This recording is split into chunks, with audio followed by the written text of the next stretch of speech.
Ah,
The committee will now come to order, and without objection, the chair is authorized to declare recesses of the committee at any time. Welcome to today's hearing entitled From Policy to Progress, How the National Quantum Initiative Shapes U.S. Quantum Technology Leadership.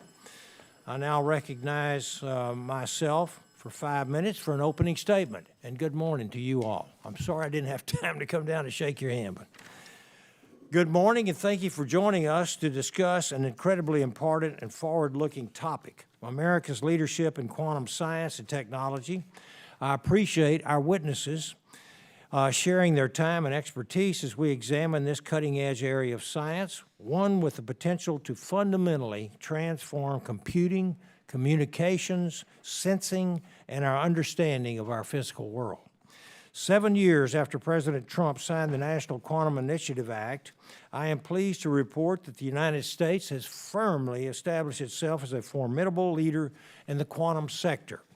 The NQIA elevated quantum information science to a national priority, attracting top talent and driving investments in the field. The quantum centers established under NQIA have become innovation hubs, fostering collaboration between academia, industry, and government while advancing fundamental quantum science research. Our universities, national labs, and private enterprises have made impressive progress in quantum computing hardware, algorithms, networking, and sensing technologies. As we will hear from our witnesses, quantum computing has evolved from devices with dozens of qubits to systems nearing quantum advantage in specific applications. We have seen the development of more stable qubits with longer coherence times and lower error rates, alongside promising quantum algorithms for chemistry, material science, and optimization problems. Fundamental research in quantum mechanics, photonics, quantum sensing, and metrology underpins these advances. Federal agencies, including the DOE's Office of Science and National Laboratories, NSF, and NIST, play a crucial role in conducting and supporting this work. Global competition in quantum research, development, and technology is increasing, with countries like China, the United Kingdom, Canada, Japan, and Australia making significant advances. And while the United States currently leads in quantum computing hardware and algorithms, China has made notable strides in quantum communications, including launching the world's first quantum communications satellite. However, the global quantum race is more than academic. It is a competition for 21st century technological supremacy, with major implications for America's economic strength and our national security. Quantum technologies holds immense economic potential. According to the Quantum Economic Development Consortium's QEDC 2025 State of the Global Quantum Industry report, the global quantum market is projected to reach $1.88 billion this year, a 27.3% increase from just last year alone. Quantum technologies could revolutionize industries, from accelerating drug development to advancing mineral exploration, environmental monitoring, and medical diagnostics. Quantum information science is also vital to our national security. If exploited by adversaries, it could jeopardize government communications, financial systems, and critical infrastructure by breaking current encryption methods. In contrast, quantum-resistant cryptography and quantum key distribution ensure secure communications against quantum attacks. Additionally, quantum sensing technologies could dramatically enhance military navigation, timing, and detection capabilities. Nations that lead in quantum computing will gain drastic intelligence advantages, making it critical that we not fall behind strategic challengers like China. As global competitors race ahead, the U.S. must bolster its strategic and collaborative efforts to stay in front. We must use taxpayer dollars more effectively by leveraging private sector investment to propel quantum discoveries and develop real-world applications. In a recent letter to White House OSTP Director Michael Kratsios, President Trump called for revitalizing America's science and technology enterprise by pursuing truth, cutting red tape, and empowering our researchers. I look very much forward to working with the President and Director Kratsios to accomplish these goals, including reauthorizing the NQIA to cement America's leadership in the quantum science domain. Lastly, I would be remiss if I did not address the President's recent skinny budget proposal. This marks the beginning of the budget process and opening dialogue, not a final decision at all. This is, as the GAO recently warned, America's fiscal health is at risk, and without course correction, we could jeopardize our science and technology future and go over a fiscal cliff. Congress holds the power of the purse, and I will review this proposal very thoroughly. However, I was pleased that the administration proposed maintaining funding for quantum R&D at current levels, including at the NSF and the DOE. Thank you again to our witnesses for being here today, and I am ready for a productive discussion. And now I'd like to call on the gentlewoman, the ranking member from California, for her statement. Thank you, Mr. Chairman, for today's hearing.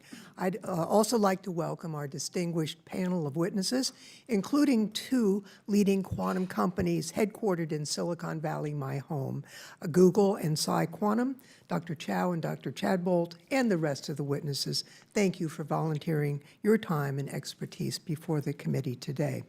When the Science Committee developed and enacted the National Quantum Initiative Act of 2018, the global race for quantum dominance was already decades in the making. Agencies like NSF, NIST, and DOE had long invested in basic quantum information science at federal labs and universities across the country. Innovative companies like those represented on the panel today were already beginning to build quantum computers. Other countries, allies and adversaries alike, were also making significant investments. We were confident then it was time for Congress to act, and years later, we know with certainty that the Quantum Initiative played an important role in galvanizing the U.S. science community around quantum technologies and focusing the efforts of our federal agencies. In these 7 years, the United States has built increasingly advanced quantum technologies, spun out new companies, and continued to lead the world in quantum development and commercialization. It's past time to strengthen the NQIA by reauthorizing this important legislation, and I look forward to partnering with the chairman in this effort. A few weeks ago, I met with several California state legislators who are seeking to establish a quantum economic zone in California to capitalize and build on our existing strengths in both academia and industry. I applaud this bipartisan effort. And it's not just in California we see this kind of effort. Regions across the country recognize the economic development that will come from investments in the quantum industrial base. As with any new technology, even as we tout the potential, we must also be open-eyed about the challenges and limitations. If we compare quantum computing to regular computing, we may be at the mainframe stage of development. Companies like PsiQuantum are actively building several next-generation quantum systems, and I'm excited to hear more about their work today. However, to get to the next stage of development, the multi-purpose quantum computer, we will need significant advances in basic and applied quantum research. We'll need the infrastructure in academia, government, and industry to facilitate this research. Moreover, we will need a science and engineering workforce capable of developing and operating quantum technologies to fill the workforce gaps that companies may face today. The administration claims to support quantum research funding in its budget proposal, but in practice, the President is actively cutting fields of research and STEM training programs that underpin our nation's quantum industry. In the past month, NSF has terminated nearly 1,500 active grants, including multiple awards in physics and engineering education. In other words, the fields that make up the backbone of the multidisciplinary quantum workforce. They even terminated one award focused directly on quantum education. It was called Building Educational Growth for Industry Learning. This NSF award was devoted to providing scalable, experiential learning experiences in quantum literacy, quantum AI, and machine learning to build the next generation of quantum technicians. This award was terminated because it committed the sin of including women and historically underrepresented students as program participants. I think we're fooling ourselves if we think we can support quantum leadership while helping to destroy the workforce that feeds into the quantum industry. I call on my colleagues on both sides of our political divide to exercise our constitutional responsibilities to push back against these devastating and possibly illegal actions. Hopefully, we can continue to find bipartisanship in our support for U.S. quantum leadership, but such efforts must strengthen our overall science enterprise, not embark down a path of trying to pick winners or losers, or we will surely lose everything. This committee has a long history of bipartisan collaboration. Mr. Chairman, I look forward to working with you to advance in this area. And with that, Mr. Chairman, I yield back. Thank you, Ranking Member Lofgren. We have a number of letters from stakeholders that I would like to request be entered into the record on behalf of Ranking Member Lofgren and myself. And I ask unanimous consent that letters from IBM, the Quantum Industry Coalition, D-Wave, SEEK, and ITI's Quantum Technology Policy Guide be submitted for the record, and so without objection, so ordered. Get this back. There we go. Thank you. Now I'd like to recognize Representative Fushi of North Carolina to introduce our first witness. Thank you, Mr. Chairman. It is indeed my honor to introduce Dr. Celia Mertzbacher, Executive Director of the Quantum Economic Development Consortium, or QEDC, a global industry-driven consortium managed by SRI International that aims to enable and grow the quantum industry. Dr. Mertzbacher has more than 2 decades of experience as a leader of large multidisciplinary partnerships and programs at the intersection of government, industry, and academia. She is also a product of my district, North Carolina's 4th, where we attended high school together at Chapel Hill High School. She then went on to begin her career as a scientist at the U.S. Naval Research Laboratory, and today she is a national leader on quantum technology. We are pleased and honored to welcome her here today. Well, thank you, Congresswoman. Very nice of you to make that introduction, and thank you, Chairman Babin and Ranking Member Lofgren and members of the committee. Thank you for the opportunity to participate in today's hearing. Quantum is having a moment.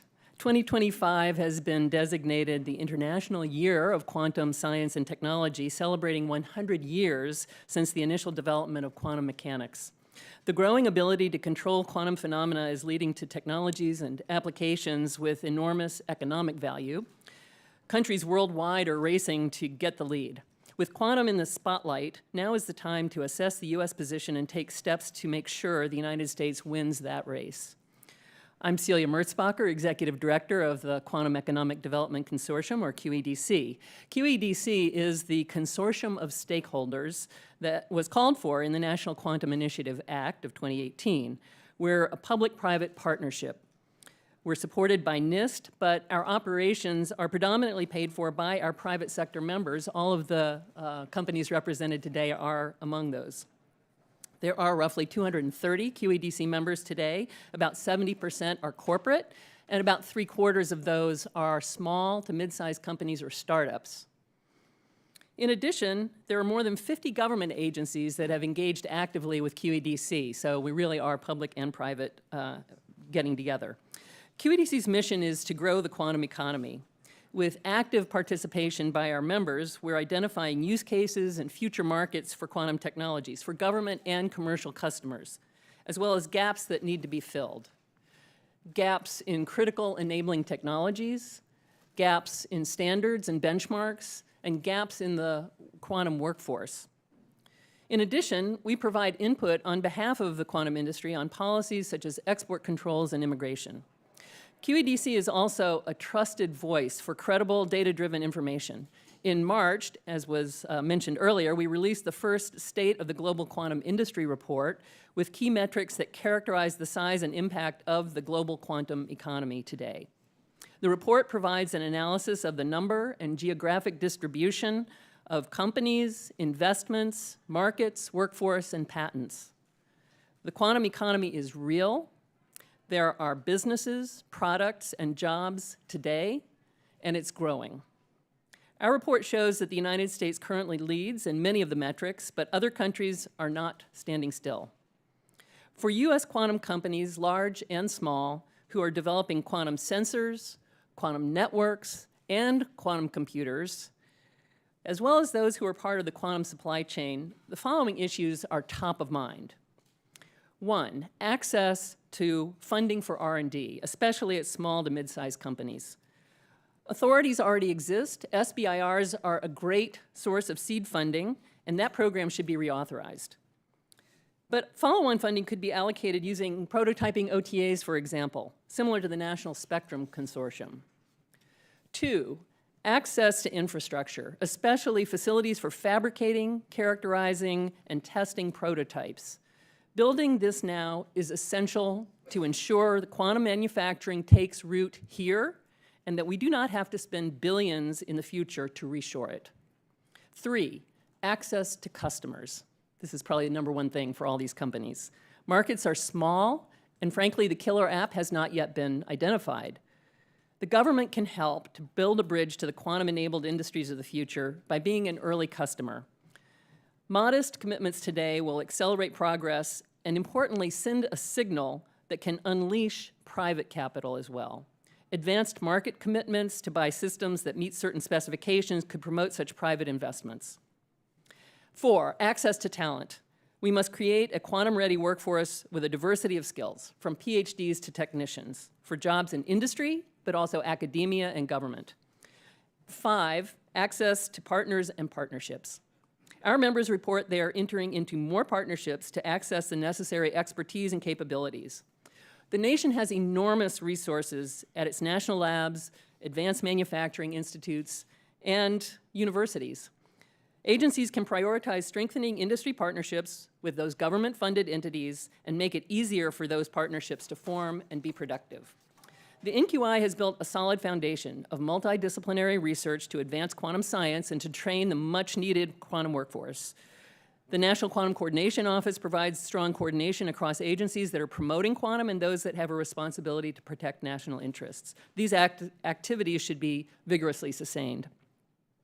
The reauthorization of the NQI, or with the reauthorization, there's an opportunity to fill gaps that have formed in the last 6 years, especially to ensure engagement with and support for the fledgling quantum sensing, quantum communications, and quantum computing industries. I'll conclude by encouraging you, your staff, and federal agencies to leverage QEDC, which your committee had the foresight to create and which is dedicated to growing the U.S. economy. Thank you, and I look forward to your questions. Thank you, Dr. Merzbacher. And next, we have Dr. Karina Chow. Dr. Chow is the Chief Operating Officer at Google Quantum AI. She previously led public policy and communications for emerging technologies at Google. Dr. Chow holds a BS in chemistry from Stanford University and a PhD in physical chemistry from UC Berkeley.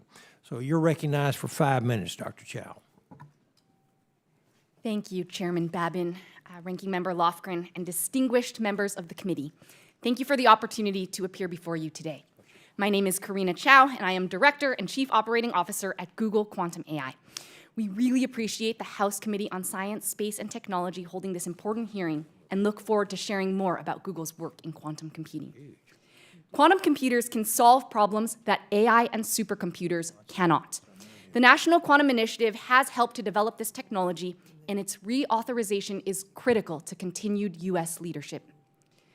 The U.S. currently leads the development of quantum computing, and Google has the most advanced, state-of-the-art quantum computing effort anywhere in the world. We are proud to fabricate our quantum chips at our dedicated superconducting fabrication facility in Santa Barbara, California. And we are proud that all of our quantum computing hardware is developed in California. We believe quantum computers can help to shape a brighter future, solving otherwise impossible problems in the fields of drug discovery, industrial chemistry, energy, and more. These applications will have far-reaching impacts for the economy and for national security. We're optimistic that within the next 5 years, we will see real-world applications that are only possible on quantum computers. Quantum computers are extraordinary. They harness the power of quantum mechanical properties found in nature. Unlike traditional computers, which use the language of zeros and ones to find solutions one by one, quantum computers harness the properties of nature to really identify and consider different options at the same time. Building a quantum computer is an ambitious task that no one company or country can achieve alone. While Google and others have made impressive progress in recent years, quantum computing is still a nascent industry, and we must collaborate together across sectors. For example, our qubits are composed of superconducting materials patterned into special nonlinear elements called Josephson junctions. These superconducting integrated circuits are advanced technologies that stem from the unique ecosystem in the United States between government, academia, and industry. The foundational work for Josephson junctions was performed at the National Institute of Standards and Technology. Our quantum hardware effort grew out of a group at the University of California, Santa Barbara. Critical funding came from the private sector, as well as the Intelligence Advanced Research Projects Agency, the National Nanotechnology Initiative, and the National Quantum Initiative.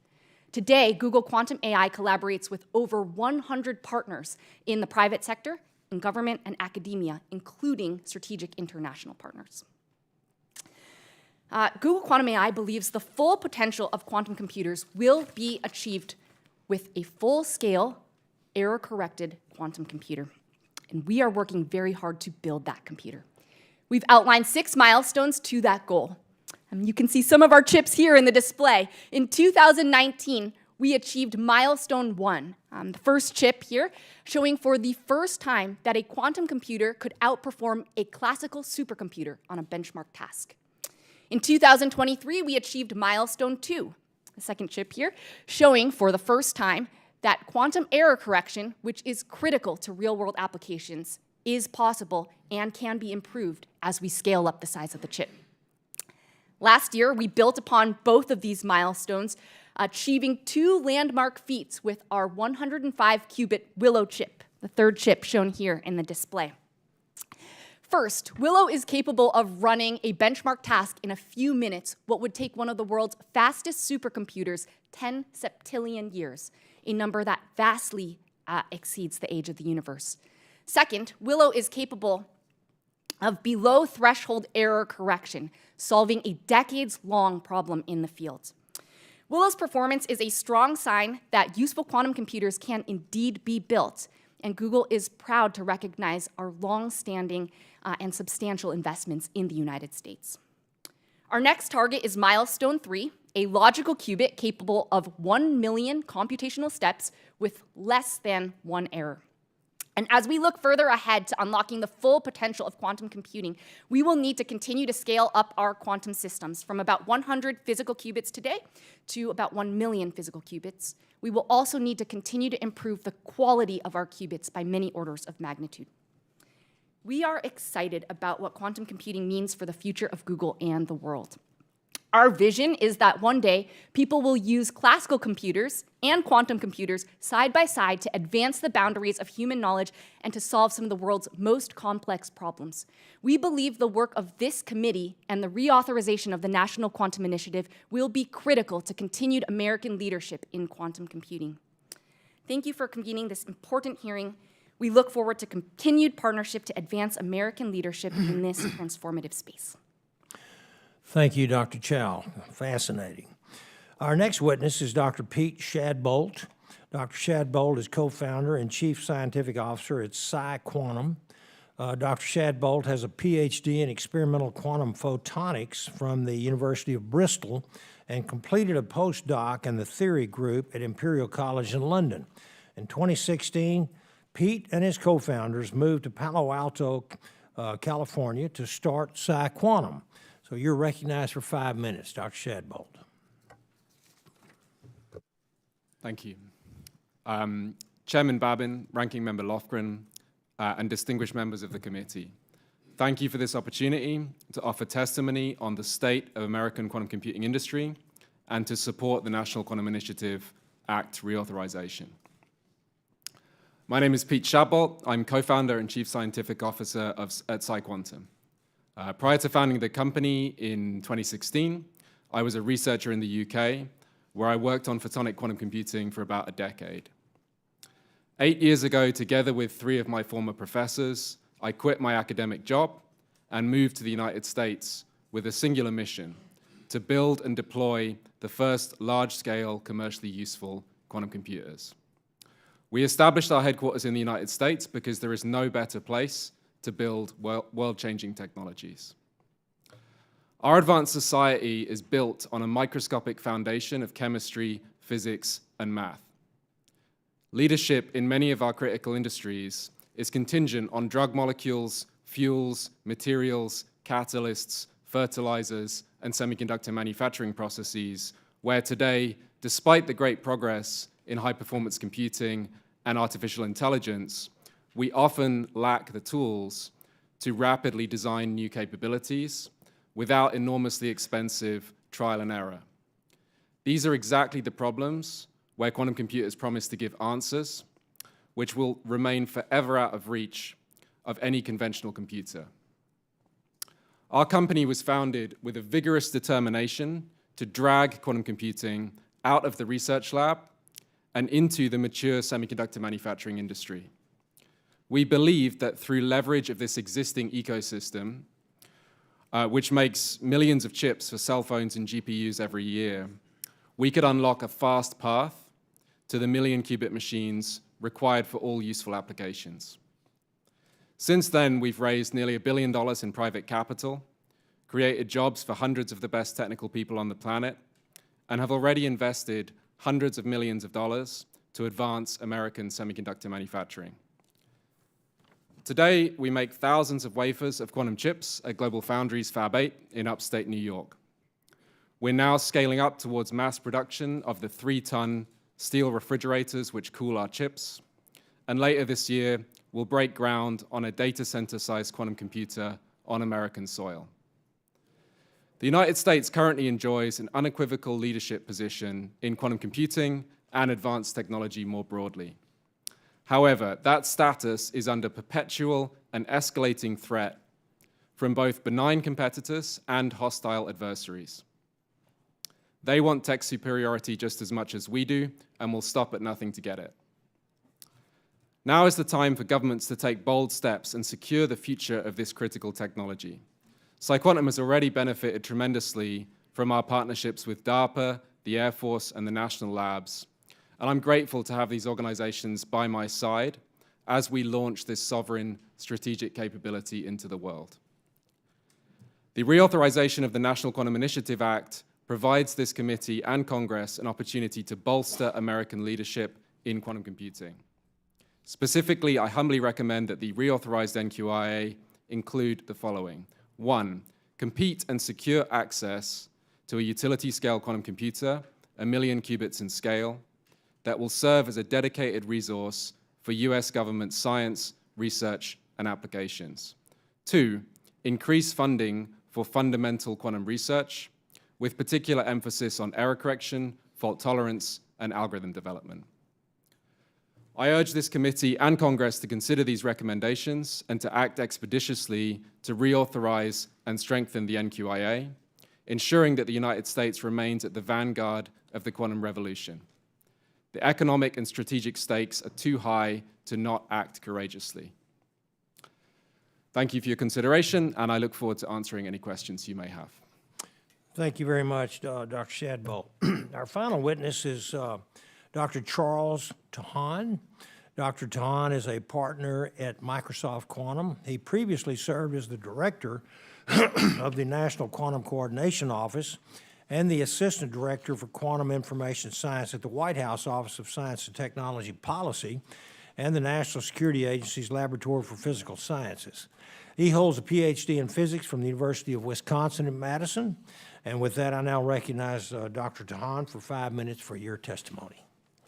Chairman Babin, Ranking Member Lofgren, and members of the committee, thank you for the opportunity to discuss the importance of quantum computing and quantum information technology and the role it will play for this country and for our collective future. It's an honor to be here again.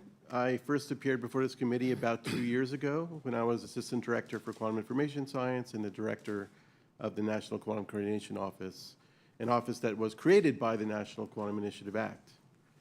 My job then was to coordinate the more than 20 agencies to develop and execute a national strategy to strengthen American leadership in quantum information science and technology. My time at OSTP capped a 17-year career as a practicing physicist and a technical leader at the NSA and DARPA. My job now is to lead technical teams at Microsoft that are working both internally and with our close partners to build the world's first useful quantum computers.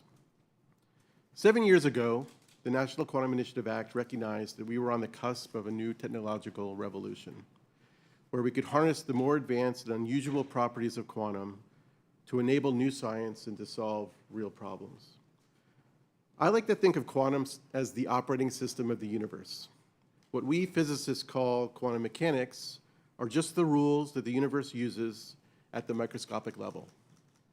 We are now building tools that take advantage of these quantum effects to create fundamentally new types of information technology like quantum computers, quantum sensors, and quantum networks. But even in the 2 years since my last appearance before this committee, the world has changed dramatically. And because of this, we must urgently recommit to investing in quantum science as a nation. We must also take action to bring these scientific results out of the lab and into the market to improve people's lives. This year in particular has been historic for quantum information science. The community, including Microsoft, Quantinuum, Atom Computing, Google, and leading groups in China, have proven through demonstrations of error correction on prototype quantum computer systems that scaling to large quantum machines is possible. I have waited my entire career for that milestone. We have also witnessed the remarkable rise of artificial intelligence, with profound implications for the productivity of the human race. Despite this potential, quantum science has taught us that today's classical computers, no matter how powerful, are unable to match quantum for certain problems. Quantum and AI are in fact complementary, and we're still learning how they can help each other. The Microsoft Quantum team has been steadily investing in quantum computing for over 20 years. We build both quantum hardware and the software to power it. We believe there is great value in working on hard problems. And our vision moved closer to reality earlier this year when we unveiled new technical results that begin to validate our unique approach toward a topological quantum computer. This roadmap is embodied in the Majorana 1 chip, which I have here, which brings together the key components needed to build a quantum supercomputer. The team is proud of it. We are also proud to have been selected for the final phase of the DARPA's Quantum Benchmarking Initiative, after a thorough evaluation that included experts from DOE's national labs. While Microsoft has made significant investments in quantum, the efforts of individual companies alone are not sufficient for the United States to win the quantum race. Governments around the world are making deep investments, and the United States must show leadership by continuing to invest in quantum to advance scientific discovery, to develop technical expertise, and to build a resilient supply chain. We must also continue to partner with our trusted allies. We face the real possibility that China can outcompete us if we do not. I offer 3 specific recommendations worth more details in my written testimony. First, Congress should reauthorize and expand National Quantum Initiative programs. We must prioritize our research funding institutions, particularly the DOE, NSF, NIST, and NASA, along with the DoD and the intelligence community. These agencies create programs that bridge the valley of death from the lab to the markets, everything from new ideas to purchasing novel computers for the community to use. America's great scientific institutions are unmatched in the world, and there is no private sector substitute. Second, Congress must prioritize efforts to expand the quantum talent pool. This includes everything from K-12 education to attracting and retaining the world's most innovative minds. Today, there is a severe shortage of global talent, and countries are aggressively developing and recruiting that talent. We must do the same and more. Third, government must take action to create a reliable supply chain for quantum. This includes opportunities for federal, state, and local governments to work with industry to form public-private partnerships to onshore fabrication and prototyping facilities, and to ensure materials and components are more readily available. In closing, quantum technology promises to redefine the next era of human progress. The United States must act with urgency to ensure our continued leadership for the next 100 years. Thank you, and I look forward to your questions. Thank you, Dr. Tan. I want to thank all the witnesses for their testimony, and now we're going to move on to questions. The chair will recognize himself for 5 minutes. Dr. Merzbacher, according to the QEDC's 2025 State of the Global Quantum Industry report, private venture capital invested $2.6 billion into the quantum industry in 2024. How did the NQIA influence this private sector investment?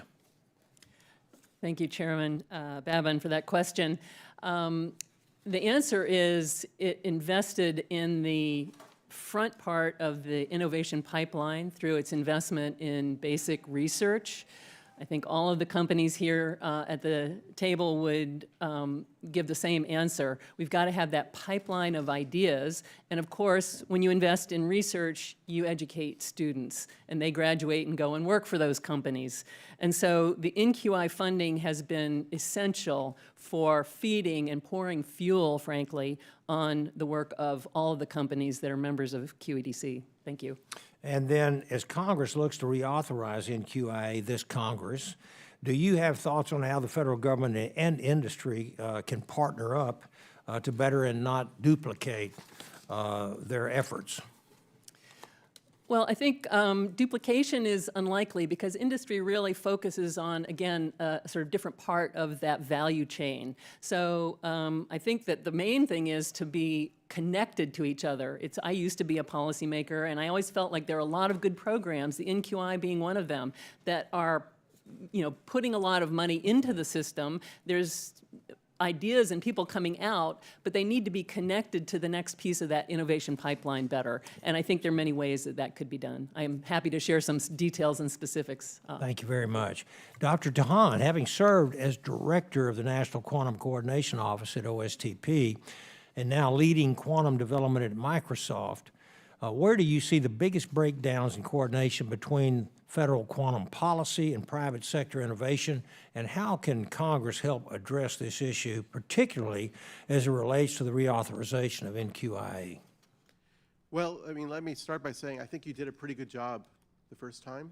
What made the National Quantum Coordination Office really unique and special was that we had federal government scientists from the different agencies who are the major funders in quantum being sent to OSTP. So DOD, IC, DOE, NSF, and NIST, all working together. That is the way you coordinate across the agencies. One of the great strengths of the United States, really one of its superpowers for science, is the federal approach to science funding. We have very diverse agencies. They have different missions. They do things differently. And they have a really deep bench of technical talent that is unmatched in the world. We have to continue to support that. I think it's not, I say that to begin with because it's not supposed to be perfect. It's supposed to be a hard thing. There is no quantum czar in the US, and that's good because you want that constant negotiation and coordination to get the best results.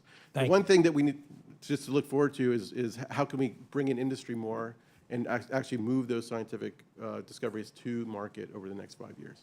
Yes, sir. Thank you very much. Dr. Shadbolt, NIST's post-quantum cryptography, or PQC, standards are expected to become the global benchmark. How are U.S. companies, especially those developing quantum hardware and cloud services, preparing for the shift to post-quantum cryptography, and what role should NIST and the federal government play in promoting international adoption of U.S.-led PQC standards to ensure their interoperability and global security? Yeah, so Chairman, thanks for the question. You've heard from my colleagues here that it is now pretty clear that we can build these systems, and various teams around the world are scaling up very rapidly. And so I think it is widely understood that it is possible to build large-scale quantum computers that eventually will pose a threat to basically all of the public key encryption that we currently use, RSA, elliptic curve, etc.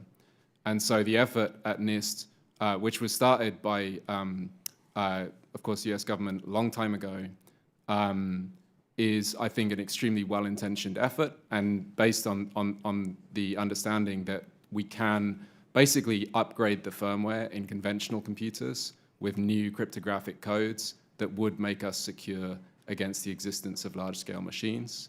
I think NIST is the perfect organization to do that. I think they're doing an incredible job of it.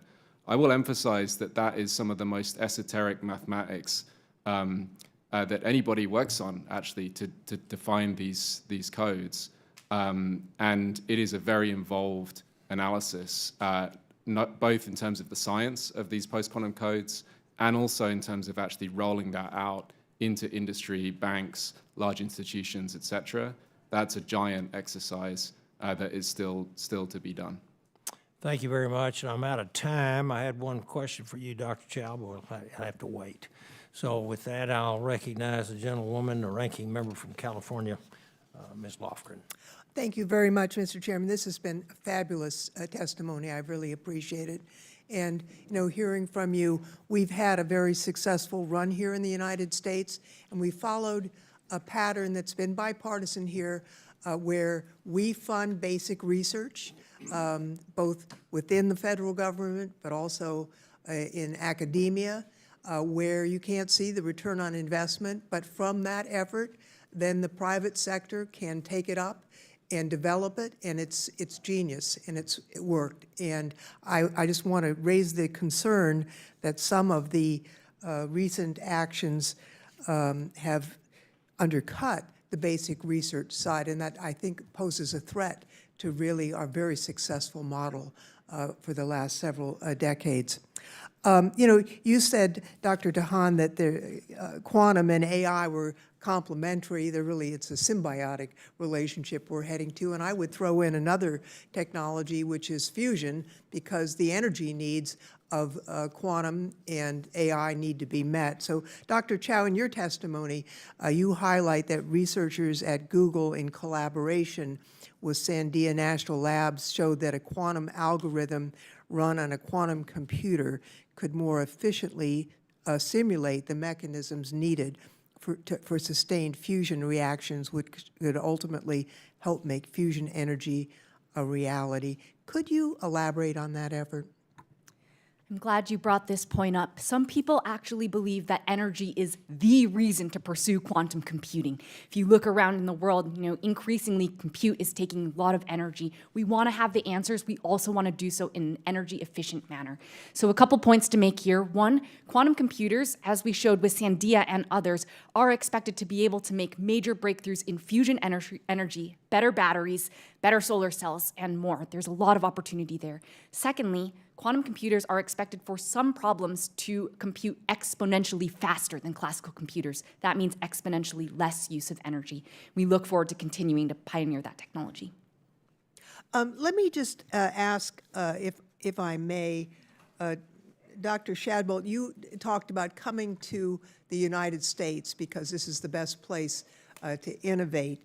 There has been some concern recently of foreign individuals being apprehended without due process or understanding why. Is it important to your company and other companies in the United States that we be a welcoming place to international talent? How does our scientific and industrial ecosystem benefit from being welcoming to immigrants who want to come and innovate here? Yeah, so Ranking Member, thank you for the question. I'm an immigrant. I moved here 8 years ago from the UK to start this company. And as I said in the opening statement, that's because this was the single best place on the planet to go after a generationally important technology like this. Our company employs 450 people. Most of those are based here in the United States, across various different states here. In order for us to build this system, we are existentially dependent on rare, elite technical talent.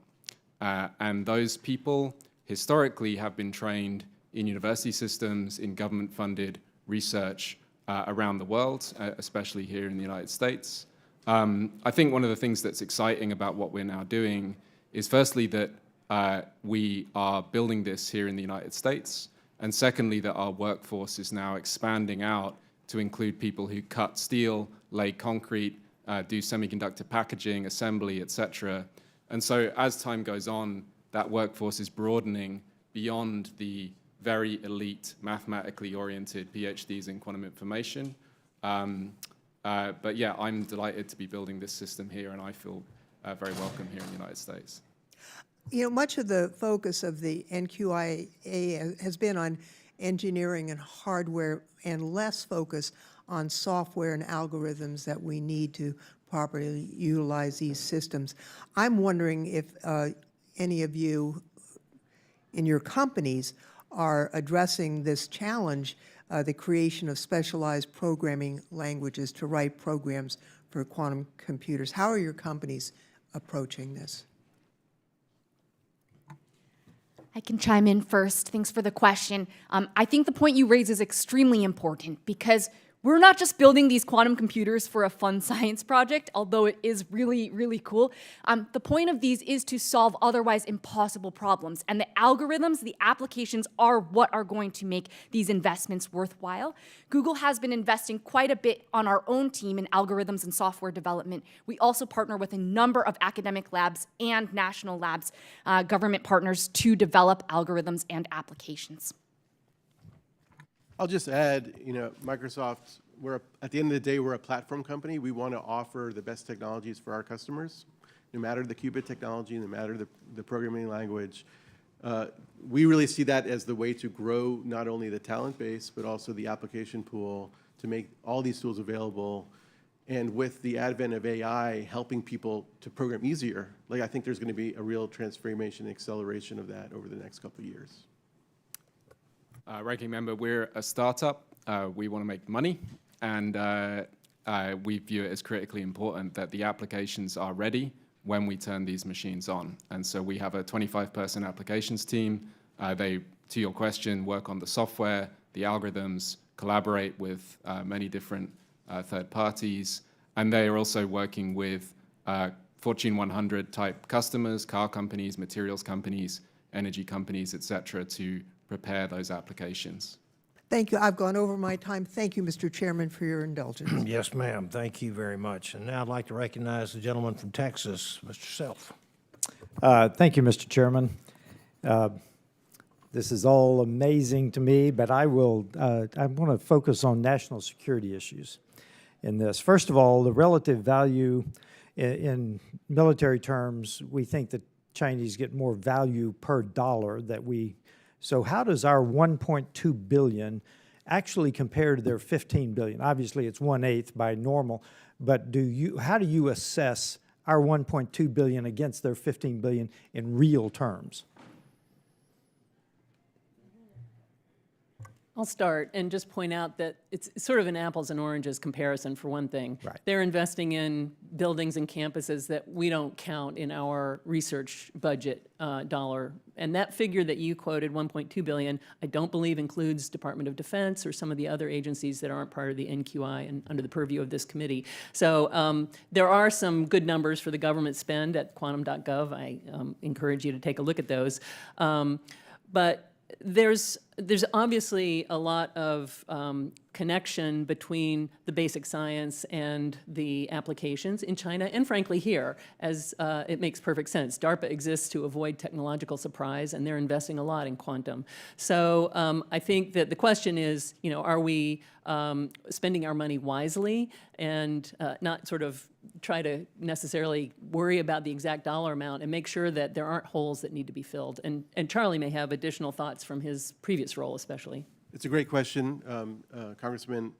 Look, there are two fundamentally exponentially better applications for quantum computing. One is code breaking and one is making things. So chemistry, material science. We, as commercial companies, are trying to provide value to, because we're trying to create economic value that is legal, right? So we're trying to understand where that market is. If you're more concerned on the code breaking side, like other countries might be, there's a potential huge return on investment. So I'm not worried about the investments today. I don't necessarily believe the numbers we're hearing from other countries. I'm worrying about the investments over the next decade to take our proofs that this is going to scale and really go for it, make the entire ecosystem of fridges, electronics, interconnect, and put it together with a lot of manpower to actually build the machines first. Like whoever gets to that owns the market, not only for the bad, but also for the good. We can't afford to lose that race. Well, I was going to ask you security for this because the Chinese are well known for their espionage. How are you protecting the information? How are we as a community protecting this information? Because it looks to me like this, if we're going to say this is the golden era, how are we protecting it? What does that take? Can I answer first? So I have the joy of having 230 bosses. All these companies, small and large, are trying to run fast.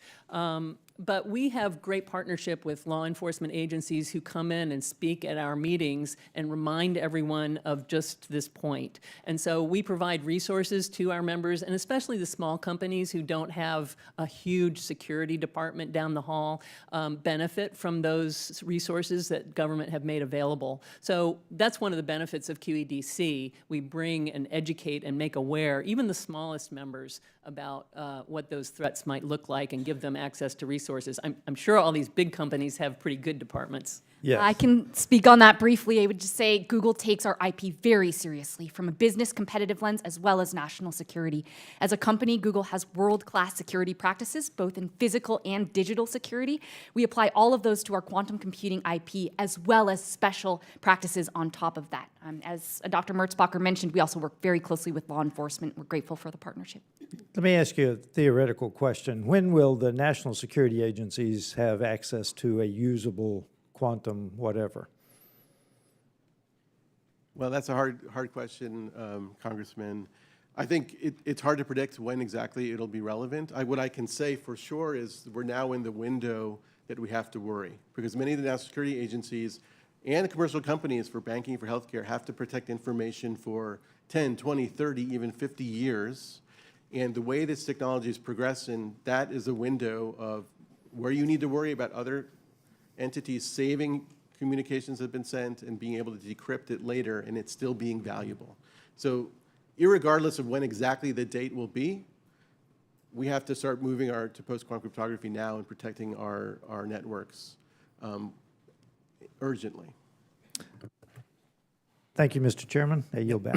Yes, sir. Thank you. And now I recognize the gentlewoman from Michigan, Ms. Stevens. Well, thank you, Mr. Chair, and thank you to the full committee for, frankly, a phenomenal hearing topic on a priority area for our nation and for our world. And as we know, the United States has made some considerable investments over the years to ensure our leadership in quantum. Now, I have enjoyed in the splendor of being a very bipartisan member of this committee, Mr. Chair, and I have nothing but respect for your leadership and our ranking member's leadership.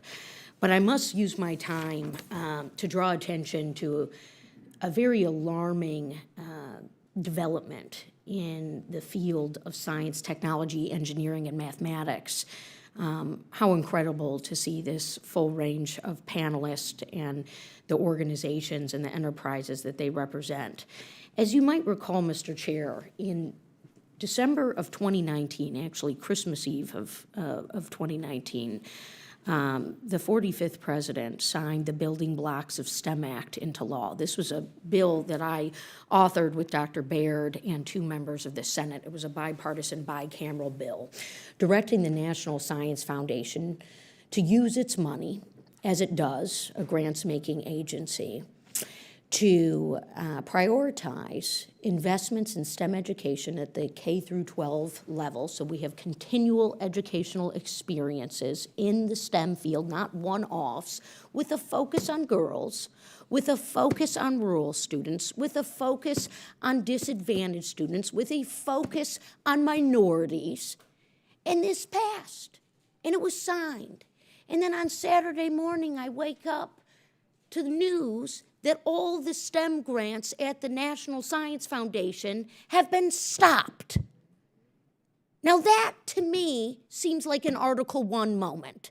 And I know I'm supposed to use this hearing time to engage in things that I'm really proud to have been a part of, like introducing the Post-Quantum Cybersecurity Standards Act, again bipartisan with Congresswoman Tinney, and another matter here with Mr. Obernolte on the sandbox that we're working on, the sandbox bill that we dropped off, and I do want to ask Ms. Mertzberger about it.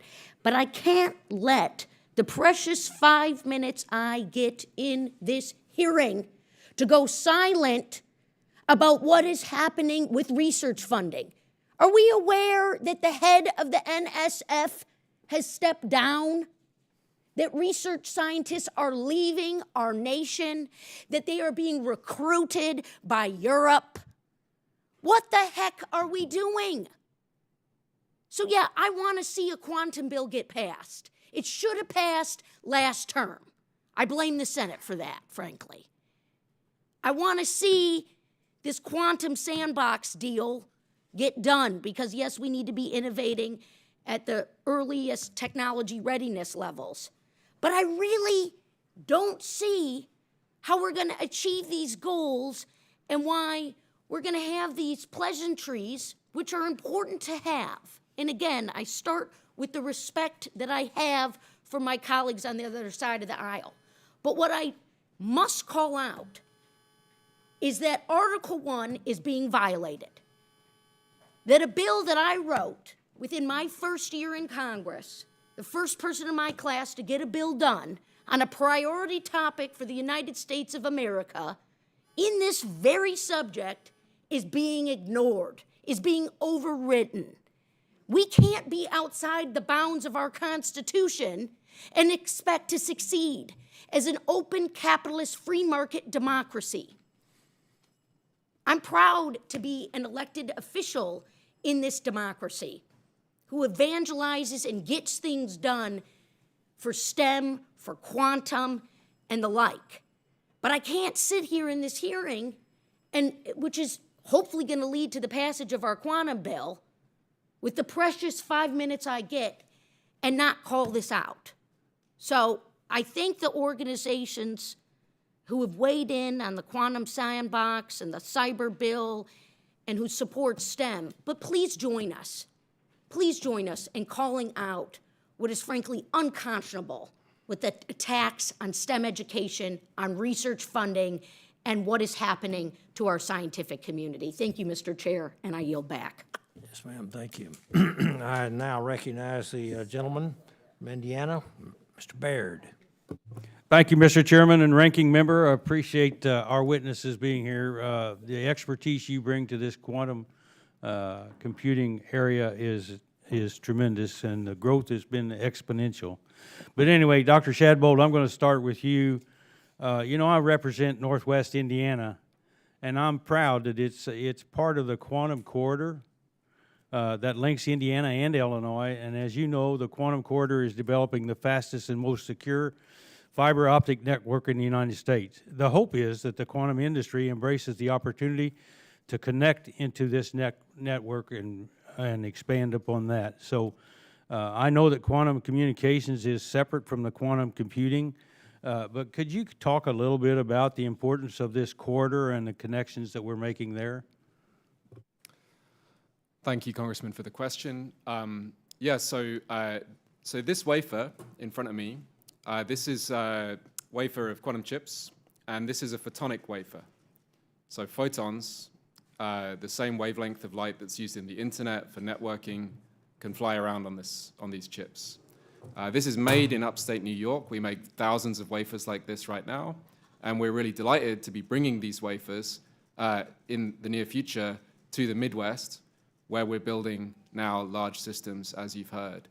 And I think you've also heard from my colleagues, one of the, I think, exciting things about this space is that it is an ecosystem.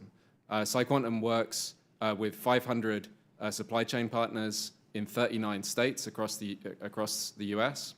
And that's not just esoteric quantum research. That is cutting steel, making wafers, and making the kind of advanced photonics that is critical for quantum networking, for quantum key distribution, for free space optics, for photonic networking and AI supercomputers. And so I think it's actually very exciting that we can contribute to that space, and we can also benefit from work that is done by our colleagues in optical networking. So when I took a tour, I think they started out with a 4-inch wafer which I didn't know anything about at the moment. But anyway, they started out with a 4-inch wafer. They went to an 8-inch, and now they're up to an 18, which that looks like that's about what? Yeah, so 18 inch? Congressman, if you'll forgive me for opening the case here, because my colleagues would like me to do this. I do have a big wafer, which I'm happy about, and this is not just for fun. To your point, one of the things that we've been most focused on in quantum computing is maturity. Of course, quantum computing starts at a very low level of technical maturity in a research lab. And our emphasis has been to urgently escalate to a high level of technical maturity to be able to build the photonic components that you reference in a big fab in the millions. And we're really excited to now be at that point. So does anyone else have a comment in this regard? Yes, ma'am. I just wanted to make you aware that one of the things QEDC does is bring together the whole community to look forward in the future, and we're in the process of putting together a workshop this summer called Quantum Network Applications Roadmap. And we're working with the university and industry communities to create a roadmap for quantum networking that will help identify both uses of quantum networks and the pathway to get there. Thank you. I just wanted to add, Congressman, great question. You know, we at Microsoft do both computing and networking. We're engaged with the Quantum Corridor efforts in Indiana. We actually have an outpost at Purdue who makes some of our materials, the very exotic materials that are needed for our type of qubit. So like it's resources like this around the country that enable companies like Microsoft to succeed at the end of the day. I predict you're going to do well, okay? Anyway. You know, I want to share with you maybe one thing. I grew up on a farm, and so when I started hearing early on, I want to tell you how fast I've gained knowledge about this quantum computing. But anyway, I couldn't get an F-150 pickup because I couldn't get a chip, right? So being a farm boy, I thought, shoot, I could take a piece of copper and a hammer, and I can get me a chip or so, you know? Well, there's 11 or 1,200 of those in those vehicles, and so that's how fast I've learned to get up to speed with you people. Thanks. Thank you very much. And now the gentlewoman from North Carolina, Ms. Ross. Thank you very much for holding this hearing, Chairman Babin and Ranking Member Lofgren, and thank you to all of the panelists for joining us today. I'm proud to represent North Carolina's 2nd Congressional District, home to the IBM Quantum Hub at NC State University. Since its opening, the IBM Quantum Hub has been a center of quantum computing, education, research, development, and implementation. And I've also had the pleasure to visit the Duke Quantum Center, a unique vertical quantum institute located in Congresswoman Fouchey's district. I'm excited about the quantum advancements being made right in our home state of North Carolina, and of course, look forward to your perspectives. Last Congress, I was pleased to offer a bipartisan amendment to the National Quantum Initiative Reauthorization Act with Congressman Obernolte that passed this committee and was added to the bill. The amendment, a version of my bill, the Leveraging Quantum Computing Act, would instruct federal agencies to identify potential use cases for quantum computing to advance the missions of those participating agencies. This question is for all of our witnesses. We've already heard a great deal about the importance of not falling behind in quantum technology, and of course about the benefits of investing in it and in research. But can you speak specifically to how our federal agencies might be able to benefit from the implementation and use of quantum computing? Talking about practical applications, and I'd like to start with Dr. Tahan and then go down the line. Thank you, Congressman. That's a great question. Let me say, as someone new to industry, 9 months in the job, there's tremendous value in a good customer. Like that is maybe the most valuable thing to a company. And the government is the first and best customer for emerging technologies, let's be honest. Like each agency has a mission, whether it's defense, scientific discovery, and so on. And I can't say enough about how important it is for them, telling us like this, if you could build a computer like this, our user base at DOE would use it, and we'll build to that. So that's first. The second thing is I think there are applications, especially the first ones in science that the Department of Energy, National Science Foundation can foster, where there's really going to be tremendous discoveries from the computers that we are working with our partners on, like Atom Computing and other companies are working on. I won't take any more time, but I think there's tremendous opportunity for the government to lead as the first customer. Great. Dr. Chadbolt? Thank you for the question. The government, of course, has been the proponent of high-performance computing historically, building large computers to solve problems in chemistry, material science, physics, etc., has been a rightful high-priority activity for governments. And on the one hand, quantum computing is an alien, shocking new technology. On the other hand, it actually bears strong resemblance with those leadership-class supercomputers that have previously been built by the national labs, etc. And so the way I think about this is that we want to enable a categorically new level of mastery over chemistry, physics, and math. We think that is valuable, and we're happy to be working with Los Alamos National Labs, for example, on applications, a number of different groups in the US system here. Dr. Chu? Quantum computers can solve problems that AI and supercomputers cannot. We fundamentally believe that there are enormous applications that many of the different US agencies will be able to benefit from, everything from drug discovery to industrial chemistry to energy and more. We look forward to continued partnership with the agencies as they look at applications and also in direct collaboration with national labs and others. As some of the other panelists have mentioned, supercomputers are incredibly important to the United States, and we envision that quantum computers can supercharge that. Okay, Dr. Mitzbacher? One of the major work streams at QEDC in partnership with all our members and the government agencies is identifying use cases, and they're all publicly available on our website, and we've done workshops and studies on use cases of quantum for managing the electric grid, for improving transportation systems, for biomedical imaging, that would be quantum sensing, not computing, and other areas. So we are helping to identify those use cases so that the agencies will understand the potential of the technology and be early adopters and early customers, as was called for. Thank you. Thank you very much, and especially for the specific examples at the end. I yield back. Yes, ma'am. And now the gentleman from Ohio, Mr. Miller.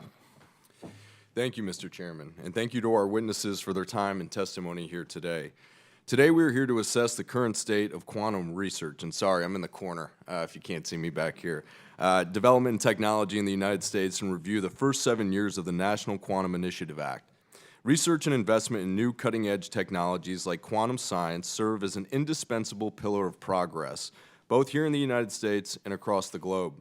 The United States leads the development of quantum computing, boasting the world's most active quantum startup community and robust private sector research. For example, in my home state of Ohio, the Cleveland Clinic deployed Quantum System 1 in partnership with IBM in 2023, the first on-site private sector IBM-managed quantum computer in the United States. Additionally, this is the first quantum computer in the world dedicated to healthcare and life sciences. It supports advanced quantum computing and is a part of an integrated research framework that brings together teams from the Cleveland Clinic and IBM to advance biomedical research using high-performance computing, artificial intelligence, and quantum technology. This system at the Cleveland Clinic only scratches the surface of the vast capabilities that quantum science can achieve. To maintain our leadership, we must confront rising influence of our adversaries, particularly China, whose investment in applied quantum science is triple that of the United States government. The CCP has designated quantum capabilities as a mission-critical technology and launched an initiative aimed at surpassing the United States' quantum capabilities by 2030. These strategic moves by China underscore the need for a swift and measured response by the United States in the sphere of quantum science. This is why the federal government must work alongside private industry to facilitate research, development, and investment in this emerging technology to ensure that the United States remains at the forefront of quantum technology and fully embrace this groundbreaking realm of science. Dr. Chu, in your testimony, you mentioned the United States leads in venture capital, patents, and academic programs for quantum computing, similar to the Cleveland Clinic IBM Discovery Accelerator in Northeast Ohio. What risks do you see to that leadership if the federal commitment to quantum research and coordination to plateau or to decline? Thanks for the question, Congressman. We identify 3 different risks if the funding were to decline. Number one, and most importantly, is talent for the future workforce. It is incredibly important that we have the talent that we need. Building a quantum computer is an ambitious task. It doesn't just happen by accident. We've got to have the skilled workers. Everything from PhD researchers to engineers to two-year community college technicians, they are all critical to building this, and we need to have that workforce continue to be built up, especially as the industry matures. Secondly, supply chain. This is incredibly important. As I mentioned in my opening statement, no one country or company is capable of doing this on our own. We need to have the U.S. government looking at different ways to find and bolster up the supply chain, both domestically and internationally with strategic partners. And then thirdly, continued funding and support for basic R&D. I can't stress enough, our qubits come out of fundamental research that happened in national labs, in academia, and others supported by the government. This needs to continue. There's a lot of unsolved problems, including all the applications for how a quantum computer will be used. We'd love to see that continued support. Thank you for that answer and the detailed and articulate answer going over through the 3 points so the American people can see why it's so important that we support this moving forward. Thank you. Dr. Shadbolt, in your testimony you mentioned how PsiQuantum is working with suppliers in 39 states. Is Ohio one of these states, and what role should Congress play in expanding domestic manufacturing capacity for quantum critical components like cryostats, photonic chips, and other optical switches? Yeah, so Congressman, thank you so much for the question. I am delighted that we have 5 vendors in Ohio, and I would love to make that a bigger number, of course. But, you and me both, Doctor. Yeah. Sorry, could you repeat the second part of the question? Absolutely. What role should Congress play in expanding domestic manufacturing capacity for quantum critical components like cryostats, photonic chips, and other optical switches? Well, I think it's thrilling that we can build so much of this machine here in the United States. The typical chip company, of course, the default for a technology company, for a chip company, is that their chips are made in Southeast Asia, specifically in Taiwan. That is overwhelmingly the case. It's actually tremendously exciting and joyful that I can report that we make our chips here in the United States in a very mature tier 1 semiconductor foundry that's normally making chips for cars, laptops, cell phones, etc. That's a trusted fab that's got a very strong engagement with DoD. And I think one of the opportunities that I really think is critical here is to recognize that those supply chain partners are going to really struggle if their only customer is quantum computing in the near term. Our strategy was founded on a sort of realistic recognition that we have to fit ourselves into existing high-volume supply chains so that we can leverage those mature capabilities. So, for instance, these photonic devices that we make are also used for conventional networking applications. That bolsters the third parties who we work with, and that gives us tremendous leverage. I think that's a strategic consideration that I would recommend this committee bear in mind when thinking about building these supply chains. Thank you very much, Doctor. Mr. Chairman, I'm out of time. I yield back.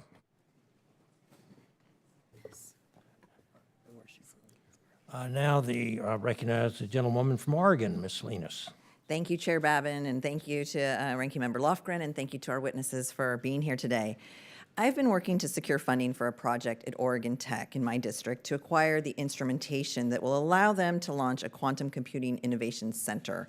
The center will allow them to conduct new research at the intersection of quantum mechanics, computing, and AI, and provide hands-on learning experiences for some undergraduate students. I've also introduced legislation with Mr. Baird last Congress, and I hope that he will work with me to do so again to address this issue on a broader scale. The Quantum Instrumentation for Science and Engineering Act would help to provide some of the instrumentation colleges and universities need for their research and to provide that hands-on training. Dr. Mertzbacher, how can we improve the National Quantum Initiative to ensure access to those specialty tools and instruments that researchers and students need? And are there opportunities for additional public-private partnerships in this space? Thank you very much. You're speaking my language here. I think that our studies have shown that as these companies are maturing, they need more and more people who are perhaps not at the PhD level, but masters, bachelors, and even technicians with associate degrees. So kudos to you for that. I would say a couple of ideas on how to make that happen faster. One is use the National Science Foundation ATE program, which is really aimed at those technician education needs. And we did an NSF-funded report. It's about to be published on experiential learning for those kinds of learners, and it has a great appendix with pages of ideas.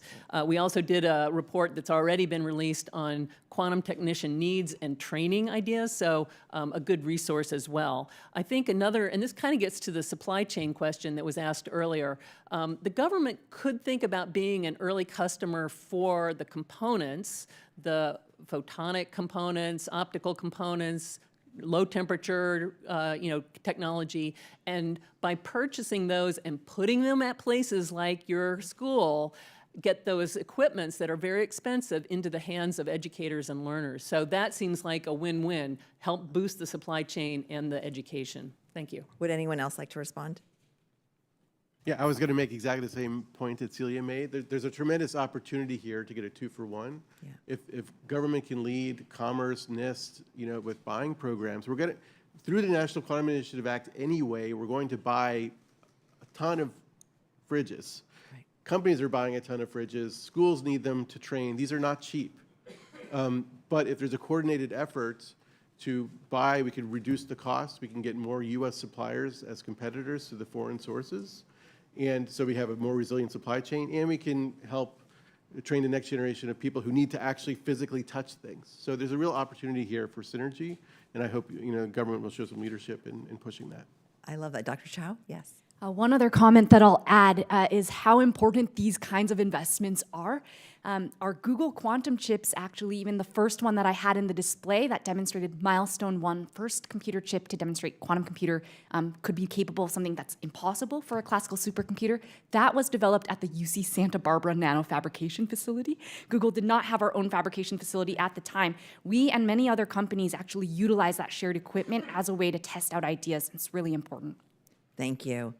So one of my key focus areas with emerging technologies like quantum is to make sure that Americans from all kinds of backgrounds can actually participate in their development and access the economic opportunities that they actually offer. And one of my first actions in Congress was an amendment in this committee to help make sure that STEM education can truly reach students from diverse backgrounds, including rural backgrounds like in my area. The University of Oregon just saw a long-running STEM education grant canceled by NSF, through which they help teachers across the country implement curricula that are more accessible for girls and other represented groups in STEM. It seems to me that we should actually be doing more of that kind of work, not shooting ourselves in the foot when it comes to our future skilled workforce. Can any of our witnesses speak to the importance of federally funded STEM education in developing those core literacies that you rely on to recruit and train your workforce? Yes, Dr. Tahan. Well, I just wanted to say that this is a great point. One thing I think may be valuable for all to know is that as quantum computing gets more mature and frankly more expensive and hard to scale, companies have to focus more and more on actually doing that. And so although we can do a lot to help with workforce and training, we can't do nearly enough. And we're really dependent on not only local government, state government ecosystems, but the federal government in helping generate this workforce. And when I look to the next 10 years of people we need, it's way more than we're generating now. And it's all types, from welding to quantum physicists to computer scientists, very broad spectrum. Where's that talent going to come from? We need to create it. Thank you. My time has expired. I yield back.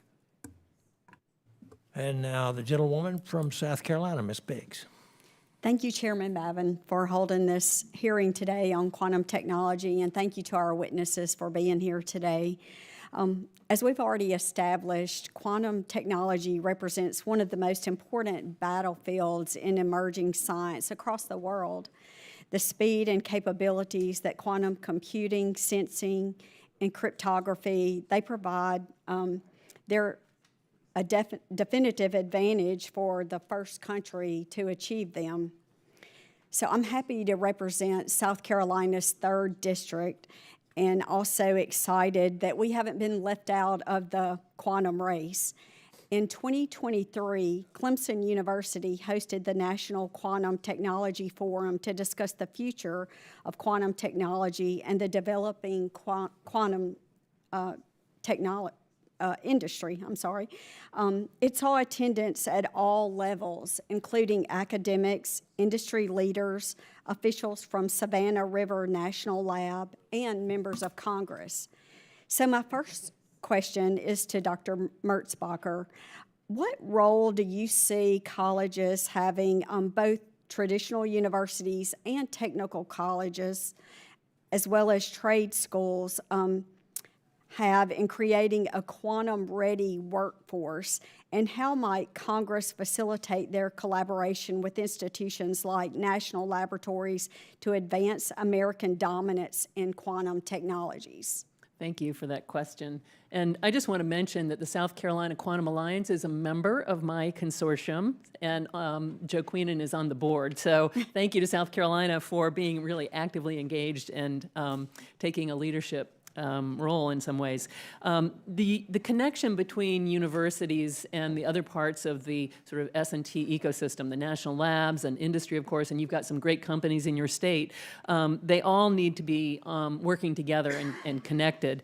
And the universities, do what they do best. They come up with new ideas. They do some of the basic research. They explore things that companies, even the big ones that are here, don't have the time and resources to do. So that's really important. And then, of course, as I mentioned, in the process, they educate the workforce that go out and take that knowledge and apply it. So I think being sure that the different stakeholders within South Carolina are engaging with each other is going to help accelerate progress and make sure that the results of the investments in research get into practical applications as quickly as possible.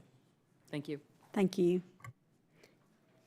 So I'm going to leave this question open to anyone. The domestic manufacturing of quantum computing chips opens the doors for a strong and competitive American workforce in quantum technologies for the future.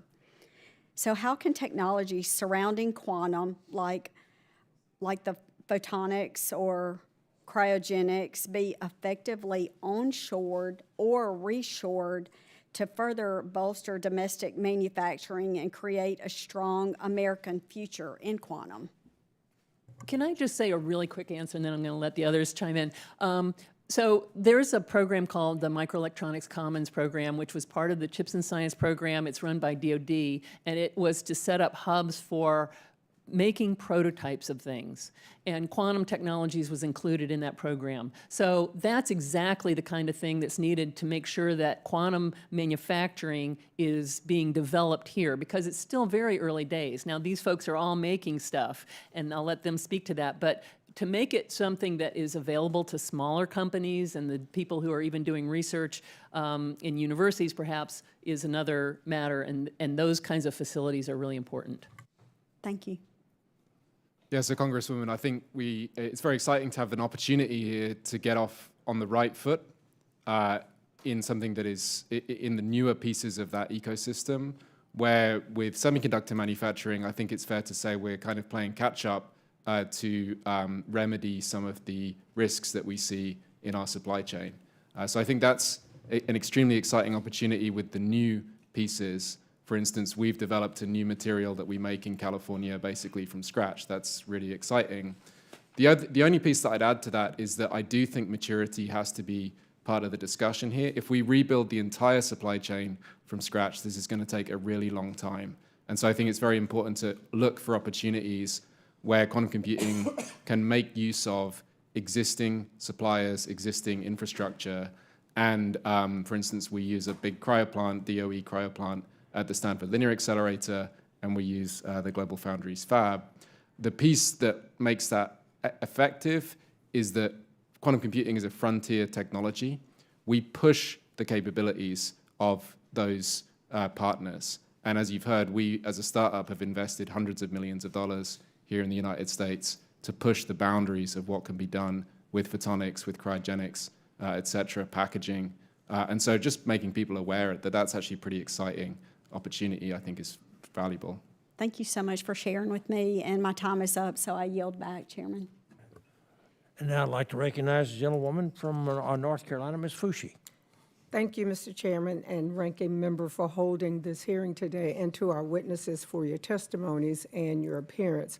I am proud that my district, North Carolina's 4th, is a leader in researching and developing quantum technologies and includes the Duke Quantum Center, a partner of the Department of Energy, the Quantum Systems Accelerator, one of 5 quantum information research centers in the country. So keeping with the workforce development aspect, colleges and universities in my district, including Duke, UNC Chapel Hill, North Carolina Central University, and Durham and Wake Tech community colleges, together with institutions across the state of North Carolina, prepare thousands of students every year for careers in science and engineering. Many of these students may end up in quantum jobs at one of the companies represented here today. So it seems to me that we need to make sure that students across North Carolina and the U.S. are getting the preparation they need to succeed in quantum-related areas. Can each of you comment on the National Quantum Initiative's role in quantum education at all levels, including K-12 level prior to college, and what should be included in the upcoming reauthorization to strengthen our nation's quantum workforce? Well, thank you for that question. It's really an important one, and the original NQI mentions the importance of K through 12 education as well as graduate level, and I think that's only becoming clearer. It's challenging, of course, for teachers, so we need to teach the teachers in a way, and it's natural for these emerging new technologies to sort of flow down from the college level and into high school and then younger learners. And that's what's going to happen with quantum as well. So I think there are real opportunities to connect the high school programs and teachers to quantum ideas so that they can start introducing them and get students excited about them. And if quantum is what attracts more of our young people to the field of STEM in general, that's great, and we're all going to win from that. So I think we need to take advantage in this sort of internet world of the excitement around new things like quantum and use that to attract students from the youngest ages on up. So I think that I look forward to seeing more emphasis on that in the NQI Act and partnering with the organizations that are doing really good work in that area. I love that you called out the importance of training across the spectrum. That is something we're certainly seeing. If you get to graduate school and then start to pursue quantum computing, it's too late. One organization that I'd like to call out is the Q12 partnership. We've been very proud to be a partner of them, and we've been very happy to see their work starting all the way from K-12, getting students, kids excited about science, engineering, math, and opportunities to support quantum computing will be important to really build up the workforce we need. Congresswoman, elites have a bad name, understandably, but we'd be kidding ourselves if we didn't recognize that in order to build a quantum computer, you need elite, extremely rare, technically highly trained people. And that's an existential requirement for what we're doing. Very, very rare, mathematically decorated people. But as my colleagues here have mentioned, one of the really exciting things about quantum computing is that it is now getting out of the lab. People are starting to lay concrete, cut steel, and everything in between. And so I think it's important to recognize that we are dependent on the types of people who historically have been trained in government-funded institutions, and of course have been huge beneficiaries of NQIA in that respect. But the field is broadening. Thank you, Congresswoman. It's pretty simple for me. I'm a physicist. I want to work with the best people. I don't care where they come from. I just want to work with the best. I have a unique perspective because I helped start the Q12 partnership when I was in OSTP. And now I see in Microsoft, like all the educational materials we offer. I will tell you that there's still a tremendous need and tremendous value in government putting some money on the table to crystallize these partnerships. Like Q12 was never really completely funded, and having a center as a nexus of public-private investment in the next generation, all grade levels, tools for teachers, will really make a big difference to our field. Thank you all for that. That's my time, Mr. Chair. Yield back. Now I'd like to recognize the gentleman from North Carolina, Mr. Harrigan. Thank you, Mr. Chairman, and thank you to all of our witnesses today for your testimony. Really appreciate it. Very fascinating subject. And I come from the great state of North Carolina. We have a very robust agricultural sector. We make specialty crops such as sweet potatoes, tobacco, cotton.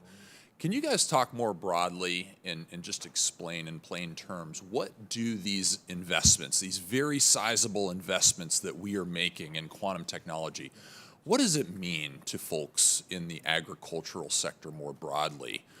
How are their businesses going to be benefited? How are their lives going to be changed moving forward? I can start just really quickly. I think that's a great question. At Microsoft, I actually sit with a division that has both AI for science and discovery and quantum. And we see those as very interlinked because we are trying to find the market for how do you design better things, new chemicals, new fertilizers for agriculture, and so on. So I think, as these new scientific tools become available, they will be used by the Dow Chemical, our industry to make better tools for farmers. I would also be remiss in saying, like, there's a whole other area of quantum, which is quantum sensing, which is already being deployed for the GPS system and other Earth observation that I think will help farmers, together with AI, give them, again, new tools for predicting how their crops will behave over time. Some of these things are speculative. Some of these things we still need to find new algorithms and approaches, but that's what the future holds. There's a lot of evidence that it'll make a big difference. Yeah, so Congressman, depending on how organic your diet is, it's possible that the majority of the nitrogen in your body right now was made in an industrial process to make nitrogen fertilizer, through the Haber-Bosch process. That's a piece of chemistry that was discovered decades ago and that has allowed us to dramatically increase the food production. There's a reasonable case to be made that there are 1 billion people alive on planet Earth today who might not be here were it not for the Haber-Bosch process. That's a single piece of chemistry. What we want to do with quantum computers is advance our mastery of chemistry, materials, etc. And as far as the access to that, I want to emphasize, if you think about some of our biggest and most strategically important companies, TSMC, ASML, SpaceX, NVIDIA, these are not technologies where the average person directly interacts with a satellite or a semiconductor fab or an AI supercomputer, but it is the second and third order byproducts of the calculations that are run on those systems or the capabilities that are enabled that do impact the everyday person. Thanks. That was a fantastic answer, and I genuinely appreciate you encapsulating the benefit to day-to-day ordinary Americans. As we make these very significant investments, they need to know that what we're investing in is actually getting a significant return on those investments, and I think we can all conclude today in a bipartisan way it certainly is. I have a question for Dr. Chow with my remaining time, and I'll keep it as quick as I possibly can. One of the things that I've talked about since coming to Congress is we've got to start winning the economics of conflict. So much of what this committee works on is dual use in terms of its technology. I know Google is involved in many different defense applications. How are investments in quantum technology going to allow us, from a military perspective, to win the economics of the future conflicts? Thanks for the question. I'd like to highlight at first that the military, the Department of Defense, and other agencies have been critical to the development of quantum computing. In fact, a lot of this work started at IARPA, DARPA, and others. So that's been a critical partnership. We anticipate moving forward that there will be many opportunities, from better intelligence to better opportunities to really get more information earlier on. Google is a very proud partner of the U.S. government. We look forward to continued partnership. Thank you. Dr. Merzbacher. I'll just add that the Defense Department and the intelligence community are among the leaders in the government in terms of their own capabilities. And so I think that it's going to be one of the first areas of practical application, frankly, for protecting the warfighter and achieving the mission of those parts of government. So the return on investment will be first in some ways in the defense and national security space. Thank you all very much, Mr. Chairman. I yield back. And now the representative from Florida, Representative Frost. Thank you, Mr. Chairman, and thank you so much to the witnesses for being here today, and really always appreciate the opportunity to hear your expertise on quantum technology matters. Last time we held a hearing on quantum technology, we described it as the technology of tomorrow. However, with the breakthroughs going on with Google and Microsoft and many others, I think it's better to say that this is the technology of today. Dr. Merzbacher, I'd like to get your 2 cents on the work between the government, national labs, universities, and corporations in developing quantum tech. Back in 2021, the Government Accountability Office, GAO, saw that some quantum tech, like small-scale quantum computers, had been developed but were, quote, limited in scope and prone to errors, end quote. Can you briefly talk to us about how scope and error rate have changed in the last 4 years? Well, I think some of the other panelists can speak to that more directly in some ways because they're really advancing the frontiers. But there are sort of 3 areas where advances are necessary in order for these technologies to be available and useful to us today.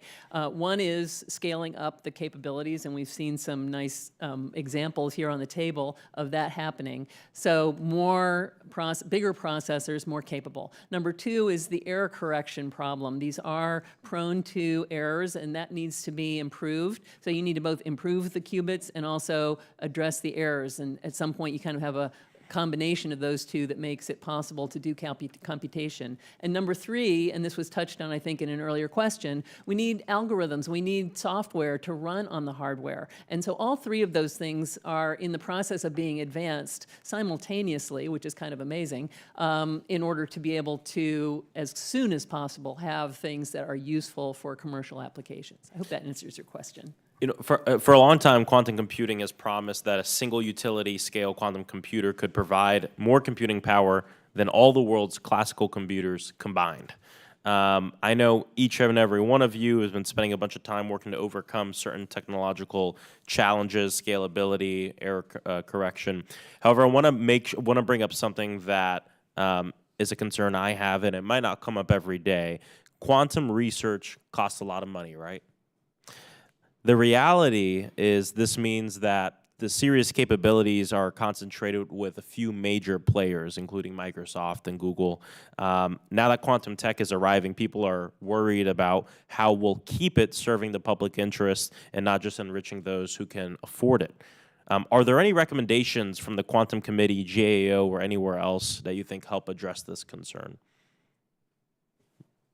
Yeah, this is a great question, Congressman. I would say that there's a solution. You know, it's called the internet. You know, we have already computing systems that are made available, much more powerful than anybody could buy, that are made available across the country to anybody who wants to use them.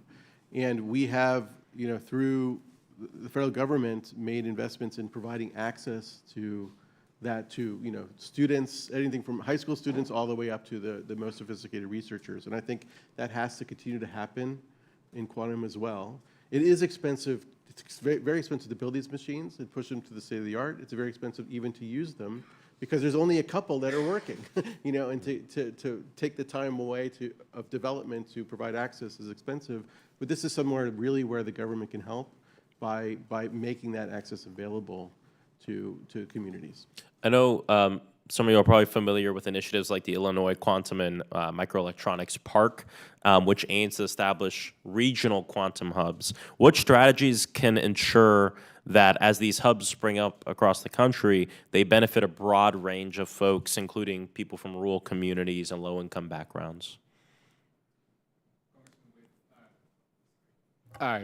We're delighted to be the anchor tenant of that IQMP park, and really excited to be getting started building systems there To your question, again, quantum computing is a frontier technology.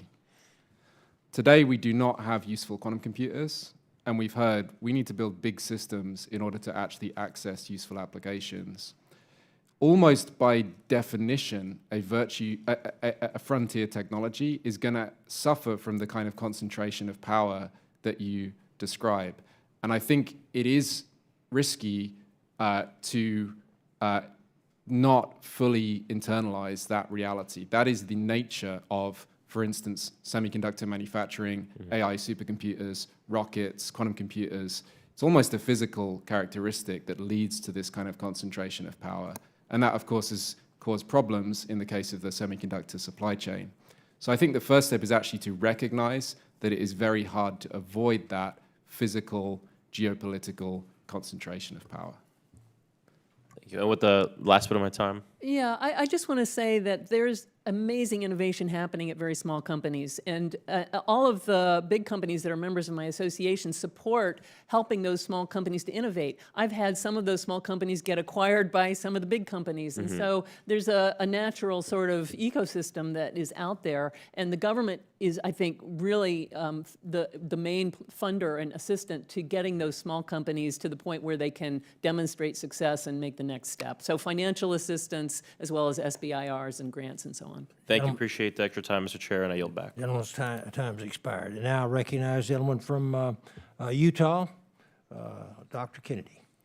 Thank you, Mr. Chair, for convening this, and thank you to the witnesses. You people are outstanding, and I just the quantum idea of one or a zero or one and a zero, you advocate for something most of us don't understand at all. And the fact is that these electrons and the molecules that we're made up of, that you're in a world that is just a bold new world of opportunity for us to learn and use to our advantage over time. So I'm really grateful for you being here. I'm also grateful as a physician to think about the opportunities for us to develop new drugs.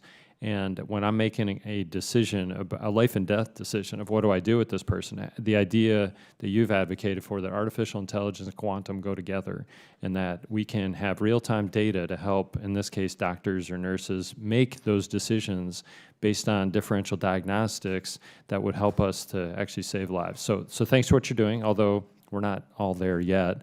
We're working on it, just like any moonshot or Mars shot or other opportunities like we talk about in this committee. So Chair Babin, thanks for convening this. I'm also proud to say that Brigham Young University is the only NSF center scale investment in quantum research in the state of Utah. And I've also noticed in the map that was given in our briefing materials that it's pretty East Coast centric where all the research is happening. I'd like to see more in the West, but grateful that my alma mater, Brigham Young University, is one of those research centers. So I have a few questions. Thank you very much. Dr. Shadbolt, I'll start with you. I was intrigued in your testimony. You said you came to the United States because this would be the best place for you to develop. And I wanted to know, in your assessment and analysis of the United States of America, what was it that attracted you? What do we need to do in Congress to make that environment such that it's a magnet for people like you all over the world that want to come here because of the environment that we've created? If you could help me with what are some of the parameters that you looked for in your entrance to our country, how can we promote that as Congress to bring other people? Congressman, where do I start? Yeah, right. The question, I mean, you know, the US, of course, is the leader in these kind of frontier technologies, in having developed, I can't even begin to list the set of advanced technologies. I'm studying the quantum physicist. All right, great. I'm glad you can't answer the question that easily. We need some artificial intelligence. I think just so two pieces that I will mention. Our approach is to leverage the semiconductor industry. Our approach is to recognize that we need millions of qubits, and to say, well, today we put billions of transistors into our cell phones, yet let's use the same supply chains, the same fabs, et cetera, to build qubits. And that's why we came initially to Silicon Valley, and that's where we've done a lot of our development of the chip technology. We're thrilled now to be at the position where we're looking at data center-sized machines, where, as I said, we need to cut steel, lay concrete, et cetera. And in that context, we're delighted to be engaging with the Midwest ecosystem, which has an incredible history of course, the national labs, the first sustained nuclear reaction, lifting entire city blocks off of the ground, reversing the flow of rivers. The audacity and accomplishment that is here is absolutely extraordinary. I will give credit to my nation for some piece of the Industrial Revolution, but I will give it to you. I'll yield my. And thanks for losing the Revolutionary War as well. That was helpful. So, and thanks for that. And I can feel the vision that you're describing. Dr. Chow and Dr. Tahan, I wanted to, so Google and Microsoft are in an arms race on some levels. You're your competitors, but you're sitting at the same table, willing to compete, but also be collaborative. Can you help me with how that's working out? What can we do in Congress to promote that? Yeah, I'll start first. We love the competition, honestly. Amen. The United States is an amazing place where all of these different ideas can flourish. Right. You know, Dr. Shadbolt was talking about some of these. You look at the, first person on the moon, Human Genome Project. All of these things are super inspiring. Google is very, very proud to be a part of that. And honestly, the competition is what helps to fuel us. It accelerates progress. It makes sure we don't sit on our laurels. There's a lot to do. Excellent. Yeah, I'll just add that I've been very fortunate in my career to work in a pretty nice field. Like everybody in quantum information science, pretty nice. Seems like that. You're all very pleasant. I think that's kind of unusual for other physics areas, just so you know. And I think the reason is that we're trying to do this impossible things. We're trying to build these quantum computers. We don't know exactly how to do it. And we're all learning from each other. All the technologies learn from each other and steal ideas and give each other ideas. And we're trying to do this amazing thing. And then the next question is, well, how do you make money from it, and how do you make it a market?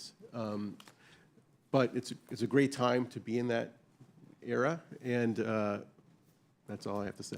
Thank you for those answers. My time has expired, but I'll say, Dr. Shadbolt, thank you for what you've said, and I'm dedicated to making sure that the money infrastructure, that what we can do in Congress is facilitate great people like you so that you can do the amazing work that you do. And if money is part of that, certainly that's one thing Congress can do in a responsible fashion. But appreciate your testimony, and thank you, Mr. Chair. I yield back. Thank you very much. And now the gentleman from Virginia, Mr. Subramaniam. Thank you, Mr. Chair. Thank you all. Thank you to all the witnesses who are here today. I represent Northern Virginia, which we make chips. We also make the circuit boards because chips don't float. And so we're very excited to be here today. And I want to first reemphasize what everyone else is saying, which is we have to reauthorize NQIA. We have to support these programs. And we also have to support the CHIPS Act as well. But Dr. Merzbacher, for our friends in the Senate, what happens if we don't reauthorize the NQIA to our leadership in quantum?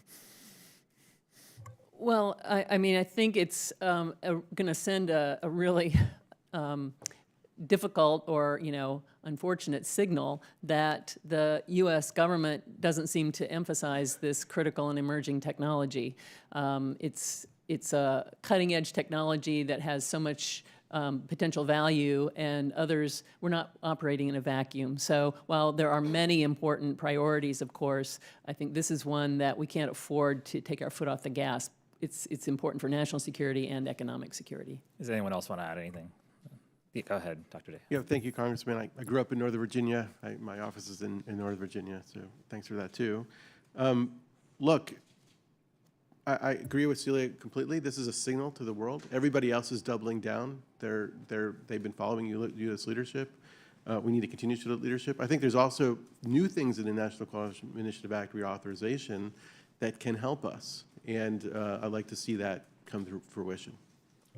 Thank you. I appreciate that. And Dr. Shadbolt, you've got a great startup, and you've talked about trying to source all your materials from the United States. But I'd love to know, in your opinion, where you think we're most vulnerable when it comes to the supply chain of quantum.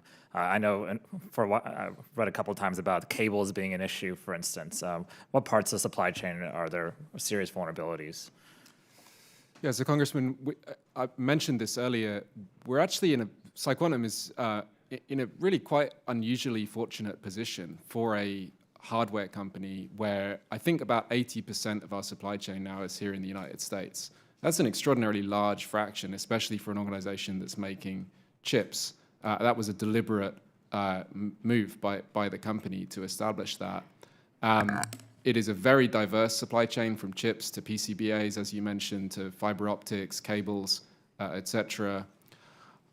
our approach is to try to be realistic that it is not a good idea to completely build that thing from scratch. Our approach has been to architect the machine in such a way that we can fit ourselves into pre-existing high-volume supply chains, and in doing so, basically save a ton of time and money. That's how we've gone about doing it. That's not always easy. Often we put these suppliers outside of their comfort zone with our requests, but we've been very gratified, actually, by the success of those engagements with the big fabs, the packaging, the assembly, PCBAs, as you mentioned, and delighted to give a more in-depth perspective on how we've done that, if that's interesting to the committee. Thank you. That's helpful. And I'm going to switch gears a little bit to security. I was in another hearing where we were talking about Signal for other reasons, and the Signal app. And someone talked about how even the Signal app could be decrypted with quantum computing. And I've gotten this issue, people have brought this issue to me several times now. And so I'm just curious how far away you all think we are from decrypting things like RSA or ECC, or even Bitcoin. If anyone wants to answer that fun question. So the short answer is we don't exactly know, but we are not. It's not going to be something that we wake up one day and all. I mean, unless there's some adversary that's doing it behind a curtain that we don't know about. If it's coming out from the sort of advances that are being made by the companies here at the table and others, we're going to see that progress happening, and the capability is going to be approached sort of steadily. And so we already have these new cryptographic standards to protect things. So the real answer is good news, migrate to the new standards to be sure you are quantum resistant at least, if not quantum proof, for the long term. So you're saying there's a plan moving forward for public and private sector to deal with the idea of absolutely of post-quantum cryptography? We've updated cryptographic standards before. We know how to do this. It takes time, it takes resources, and the government needs to be part of that.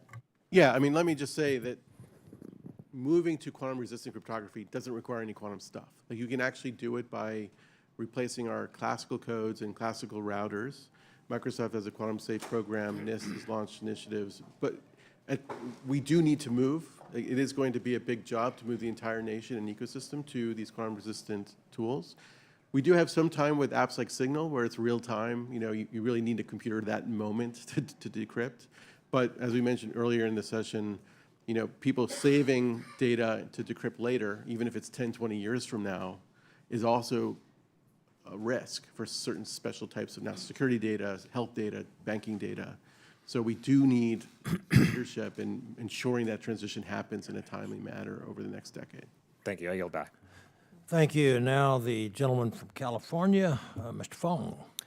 Thank you, Mr. Chairman, and thank you to all the witnesses for your testimony. I know the National Quantum Initiative emphasizes advancing quantum technologies to maintain U.S. leadership in science and innovation. I wanted to ask, in terms of quantum networking infrastructure, it's poised to be a cornerstone of this effort, enabling secure communications, distributed quantum computing, and advanced sensing applications critical for national security, economic competitiveness, and scientific discovery. In this context, how critical is the development of quantum networking infrastructure? I've read about the pioneering work at EPB's quantum network in Tennessee and the Air Force Research Lab in Rome, New York, to achieving these goals. Specifically wanted to ask if you had some thoughts on that. I'll go first. Quantum networking has some real tough engineering challenges that need to be overcome, and because the sort of traditional telecommunications equipment doesn't work when it comes to transmitting quantum information. So it's a field of active research, and it should be, because as these capabilities of extending the length of the ability to connect quantum systems, it'll open up all kinds of applications. We can do sort of near short-term or local area net, you could say, communication, and that's a great way to start working in this area and discovering, useful applications. There's some things that quantum networks are going to not be as good as classical, just like quantum computers are not going to be as good as classical computers for certain things. So we need to be looking at those applications that are going to benefit, and as I mentioned earlier, we're doing such a roadmap. Congressman, in most cases, you cannot fit 1 million qubits on one chip. So the very impressive systems that we see today are typically implemented on just one chip, but most people know that they're going to have to scale to many chips. And so quantum networking is critically important for the scaling of quantum computers, as well as being interesting for sending messages. And I think it's actually a hugely helpful opportunity to center and sort of centralize some of the critical technologies that we need and that many of our colleagues in the space need to build large systems. Just to follow up, do you believe that we need to be investing more in these regional efforts to build a scalable, interoperable quantum internet to, as you said, accelerate the collaborative research, the workforce development in quantum information science? I think that's helpful to a broad range of people in the quantum space. I would emphasize that the really hard stuff is the devices right now. The testbed locations, of course, accelerate the development of those devices, and very welcome. Thank you. If I could ask Dr. Tahan, you mentioned in your testimony developing a national quantum supply chain strategy. Has there been an inventory, I guess, if I could describe it as that, of needed supplies and products and kind of figure out where we source it and just identify those things, right? Has there been an effort right now to do that, or do we need to do that? No, I think there's been a lot of efforts to do it in different contexts. One thing you need to know about quantum is it's still extremely broad. Just across computing, you have 3 different technologies. There are more. All have different components. Some are similar. There's also sensing. There's also networking. There's many different technologies that we care about, and we don't know which of those are going to win. Now, in the context of QEDC, one of their self-proclaimed jobs is to ingest that data from companies to provide that to government. Also, within the context of export controls and security, the National Quantum Coordination Office and other subcommittees in the government have done those assessments. There's a tremendous amount of data already. I think really now is about how do you use that data to do something to make the supply chain more resilient. Yes, Dr.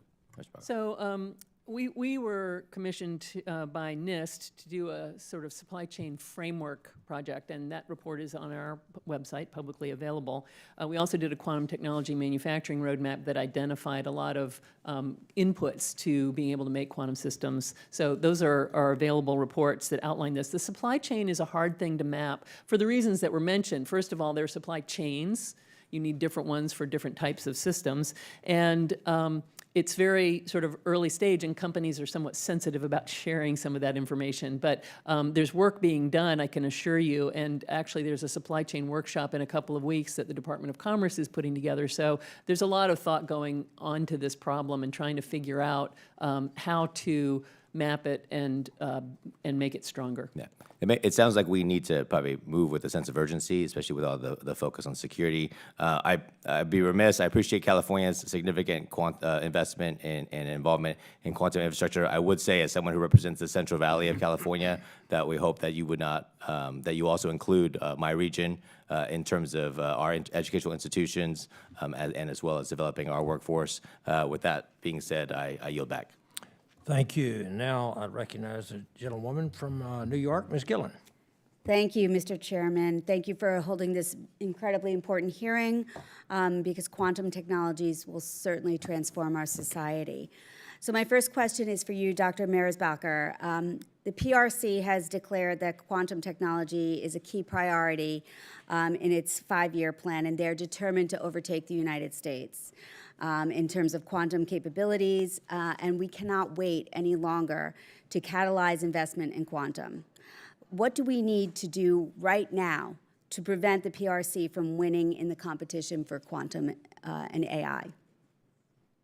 Well, I think there are a number of things that can be done. One is to make investments in infrastructure so that all of the results of the research can be taken to the next step and start to be sort of tested out for real practical use. And there are companies who need access to test beds and capabilities that small companies don't have. So I think there's some infrastructure investments that could be made. Using QEDC, which has done a lot of identifying of what industry needs and sharing that back to the basic research investors so that they can say, oh, we'll call for some research, some basic research that's going to address those needs that have been identified as critical. So I think there are a lot of things we can do to accelerate the results of our investment. I can share with you more, but there's a lot that can be done. I would appreciate that. If I'll have my staff follow up with you. Thank you.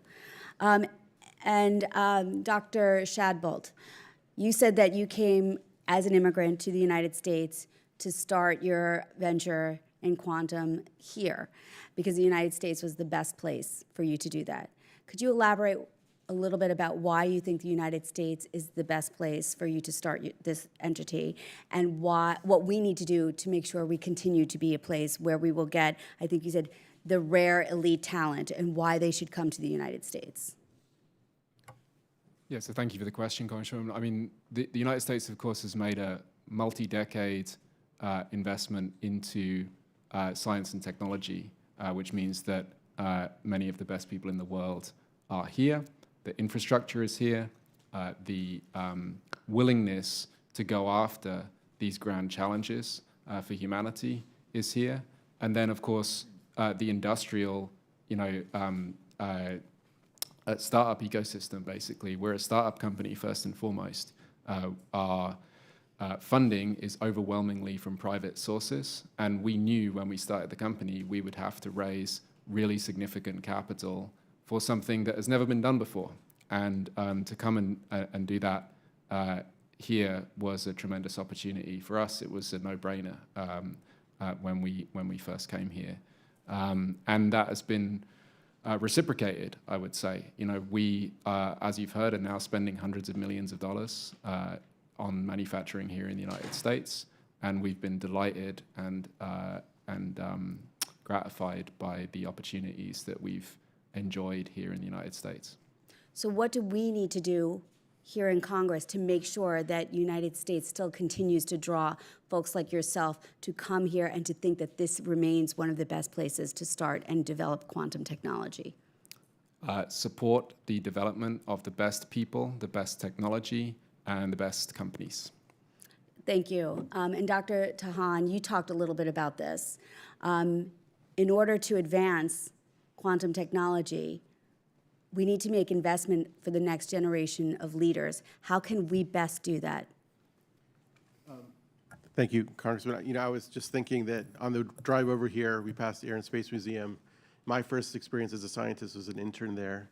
I got that job because my dad, who's an immigrant, was working on fixing the air conditioners at night. He was a night worker at the Smithsonian. It's experiences like that that make scientists. What Congress can do, what we can do as companies, what we all can do is give young people opportunities to show how they can contribute and give them the tools to be successful.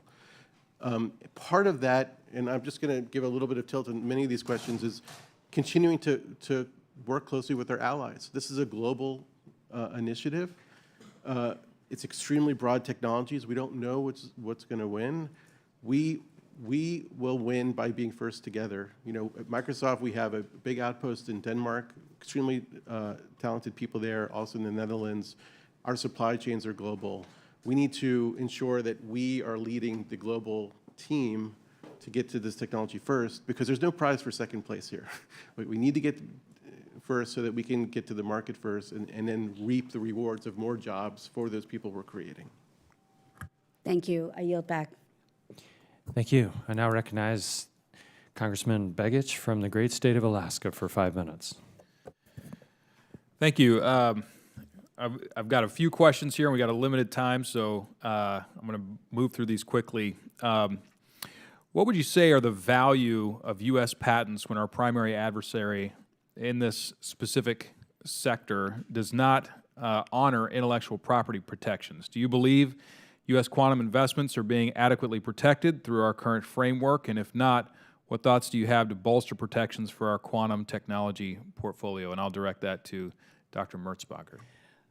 Well, I think that we cannot give up on the rule of law and the importance of protecting intellectual property is in the Constitution, right? So trying to encourage and work closely with others who believe the same is the main thing.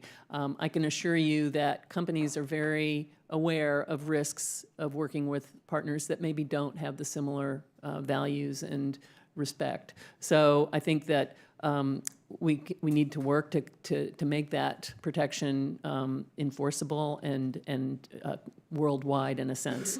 That said, companies have things that they don't put into patents and keep them as trade secrets, and that's also a strategy that is useful.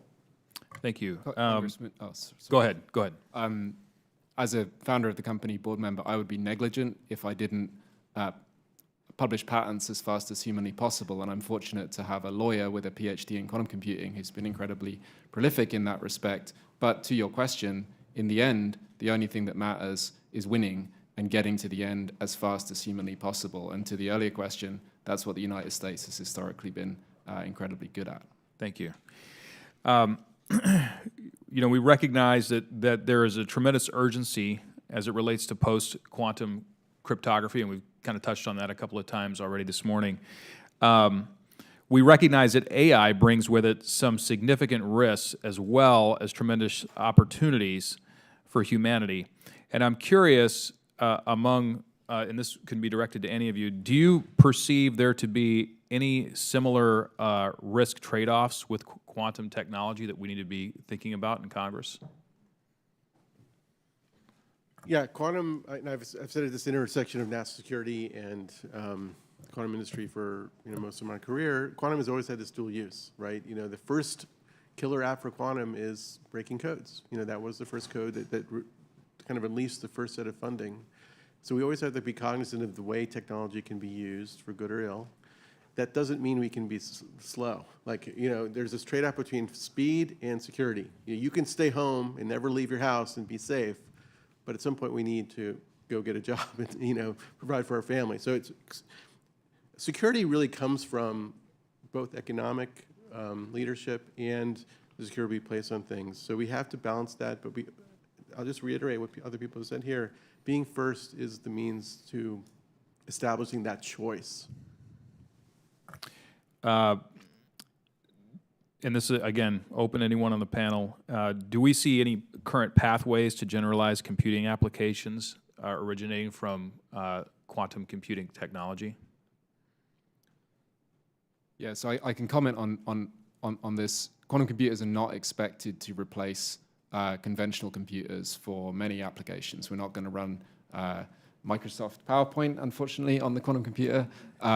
But where there is opportunity for generalization is actually in some of the application areas that we've heard about earlier. We do believe that quantum computers can be used to generate data that will then be used to train conventional machine learning methods and basically upgrade their capability in a way that we believe will generalize. I think it's important to follow up on that and say that the first applications will be more application specific. We'll learn a lot, and then you'll get eventually to the more general purpose computing. And so there's a lot of different technology approaches being tried. Some may even be better at certain types of applications than others. We may end up with multiple types of quantum computers. And then there's the real opportunity for hybrid architectures that fuse GPUs and CPUs and QPUs all together. And that's a whole nother research challenge to develop that hybrid capability. It's great. It's very exciting, and I didn't think I'd get to my bonus question, but I have 10 seconds left. Do we think that we'll ever be able to achieve FTL communication with quantum? No. Absolutely not. 2 no's and 2 I'm not answering. And I'm out of time. I yield back. So who's up? The gentleman from California, Mr. Whitesides. Thank you, Mr. Chairman. I appreciate the opportunity to connect with such distinguished witnesses today and for the leadership that you and the ranking member are showing in this crucial area.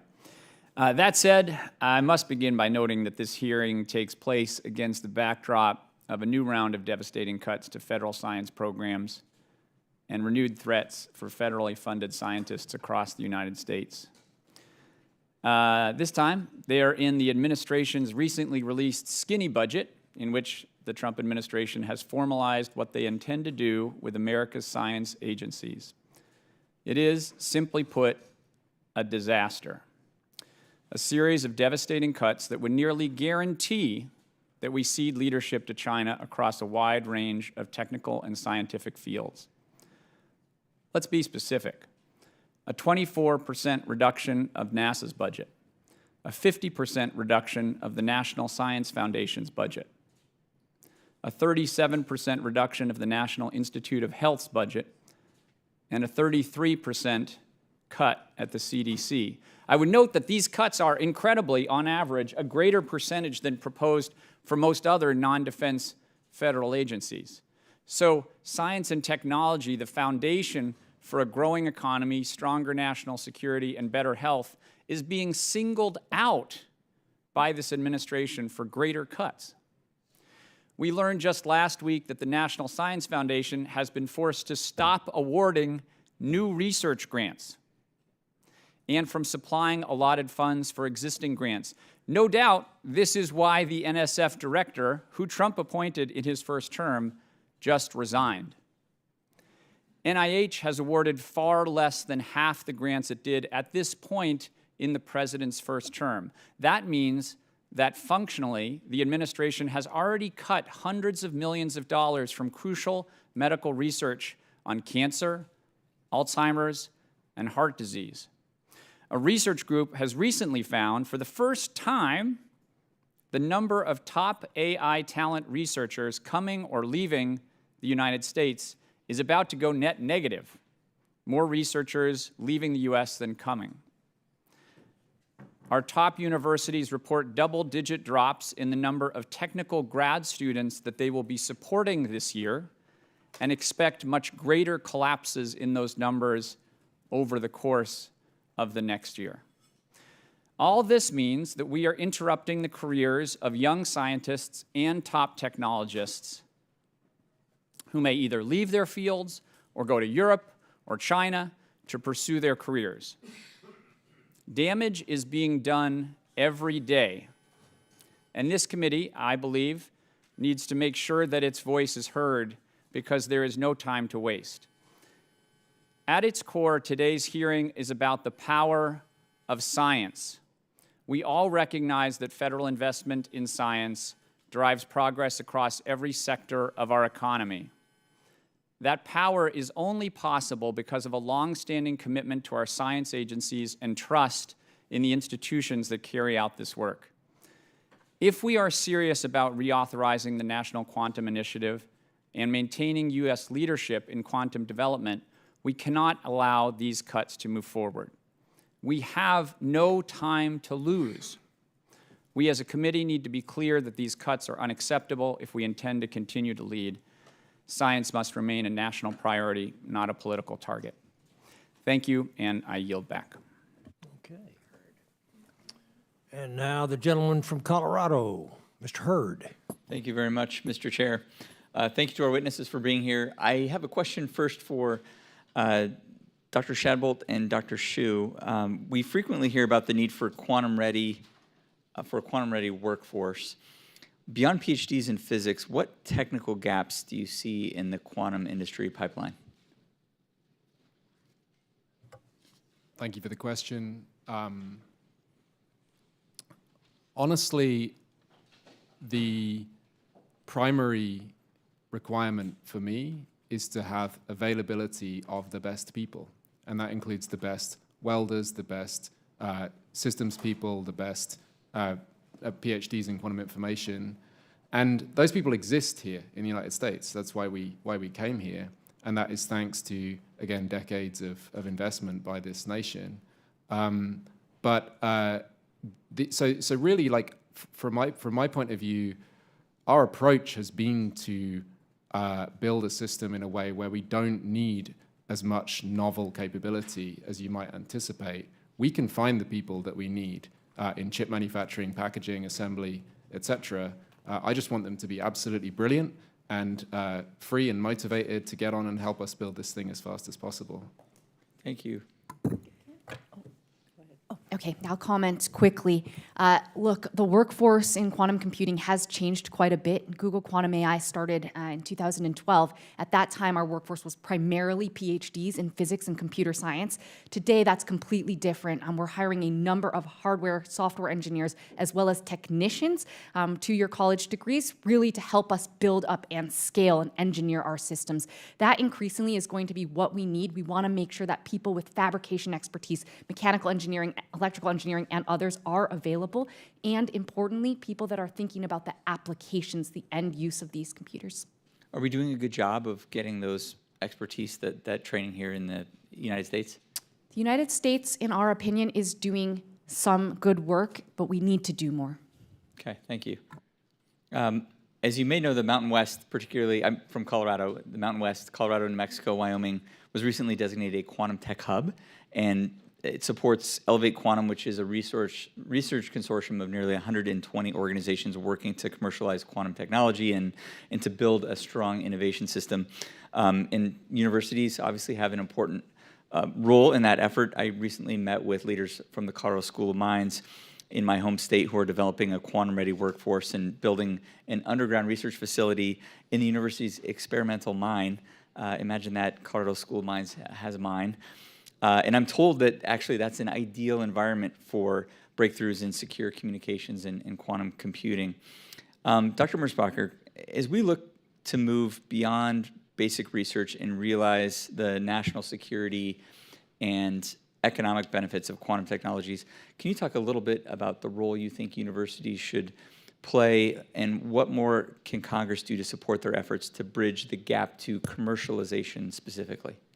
Well, the School of Mines is a member of the consortium, and they're a great partner because they are focused on really ultimate uses, even though they're doing a lot of outstanding basic research there. I want to actually follow up briefly on your question about the workforce needs, because we did a study early on where we asked the companies what jobs are you going to be filling and what skills do those people need, and most of the jobs did not have quantum in the title, and most of the skills didn't have quantum in them. They were software engineer or a photonic engineer, laser specialist. So we have, and it gets to really Mr. Whiteside's comment too, we need to fund the whole ecosystem because most of the talent needs a little bit of quantum understanding on top of their deep disciplinary knowledge, and we have great institutions like the School of Mines to create those. So adding quantum into the curricula so that those traditionally trained engineers and scientists are ready to go will just be, you know, the easy solution, even as we kind of expand the field. Universities can, I think, pay attention to their partners at places like Elevate Quantum. That's a great example of bringing the private sector and the academic and government laboratory specialists all together so that they can understand the roles that each other, the problems each other can solve, and the needs that the others have. So it'll be a very synergistic effort, and kudos to Colorado for what they've done. And I will say, I believe that one of the main reasons that is there is because of course, the great universities and NIST Boulder campus. Wonderful. Thank you so much for that testimony. With that, Mr. Chairman, I yield back. Thank you. And now I'd like to recognize the gentleman from New York, Mr. Riley. Thank you, Mr. Chairman. This is going to sound off topic. Does anybody here know who the Ivy League men's lacrosse championship team was this year? Okay, it was Cornell, which I represent. 2025 ECAC hockey champion? Cornell. Okay, here's one you guys are going to know. The first university to demonstrate non-abelian anions, which, as we all know here, are two-dimensional particles that are the key ingredient for realizing topological quantum community. Anybody know what university the first one was? It was, you know, it was Cornell.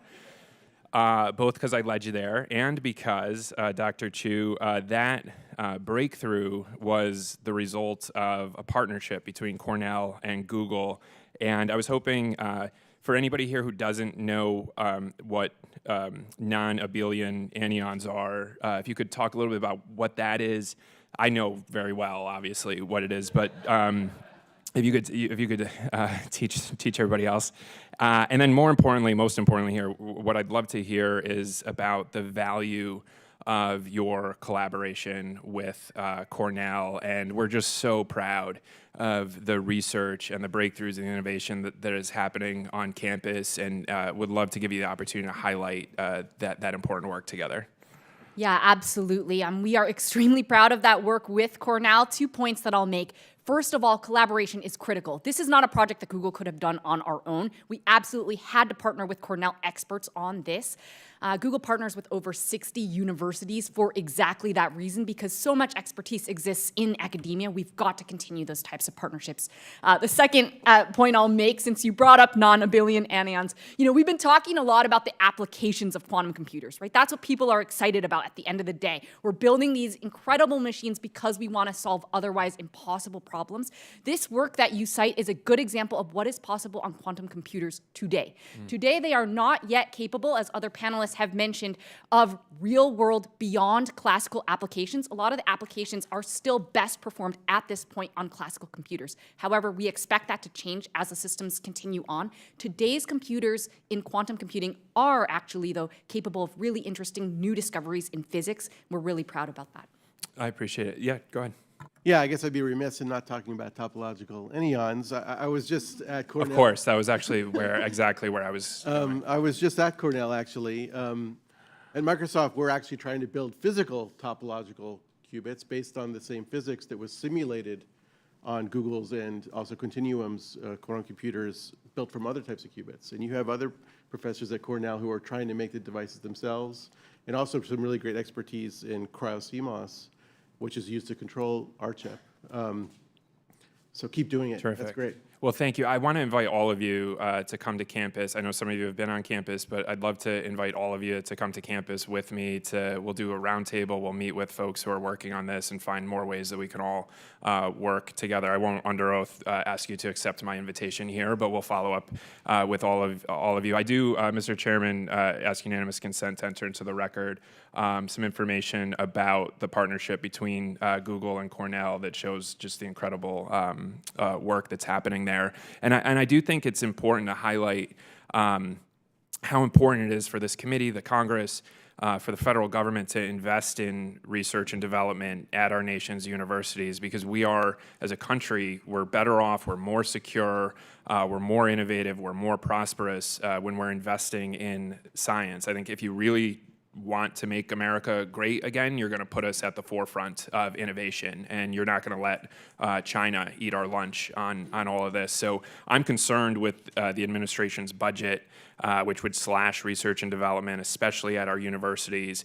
It's going to put us at a major disadvantage in the competition against China. I also think it's penny wise and pound foolish, because this cuts to science today are going to cost us so much more in the long run. Right now, we have this great deal with our universities where, Cornell and Binghamton and other universities are footing most of the bill for the infrastructure, for the labs, and this administration is trying to undercut that, which is just going to push those costs onto taxpayers. We have great partnerships between universities and innovators, as you've all described, and I think we need to be funding that, not capping it. Dr. Shebel, I'm going to follow up with you as my time's expiring here later. I want to learn more about the incredible work y'all are doing in upstate New York and ways that I can be supportive. I really appreciated what you said earlier about the jobs with the iron workers and the trades, and we want to make sure those are good jobs in upstate New York, and would love to work with you on that. Thank you, Mr. Chairman. I appreciate it. Yes, sir. Thank you very much. And now, gentleman from Georgia, Dr. McCormick. Thank you, Dr. Chairman. I appreciate you all being here. I have so many questions. I'm going to have you limit your answers to get each one of you a good question to less than a minute. Looking at what quantum technologies represents into the future and its promise and its application, the way we get the sources to actually do the quantum projections, the research, the integration between all the people, all the different nuances that it takes to put this together, and actually the way it's going to be applied are really important to me, including the supply side economics of this, as well as the investment. So I'll make this as concise as possible. If you can kind of think about how it ties in as we go. I'll start with you, Dr. Merzbacher. Quantum hardware relies heavily on rare earth minerals, many of which we get from China, and they've actually kind of cornered the market on many they get from Africa and other places where they've kind of exploited. What do you see to our future as far as the way we're securing our ability to gain those resources to keep us competitive in this market? Well, this is a really important question. Of course, quantum is not the only technology that depends on rare earths. In fact, it probably has a relatively small footprint overall, but it's critical nevertheless. And that would be just an example of one of the types of materials that are going to need to be secured, along with things like helium-3 and ultra-pure silicon, isotopically pure. So there are many materials, including rare earths, that we want to make sure we have access to in order to build these systems. So you mentioned helium-3. I guess there's a lot on the dark side of the moon. We'll see how that goes. Yeah. They can't take it all. Dr. Shadbolt, DARPA is supporting several initiatives to move quantum sensing technologies from the lab into the field.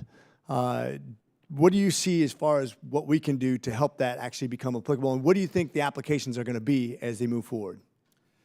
Yeah, so Congressman, we were absolutely delighted to have graduated to the final phase of the DARPA Utility Scale Quantum Computing Program, now QBI.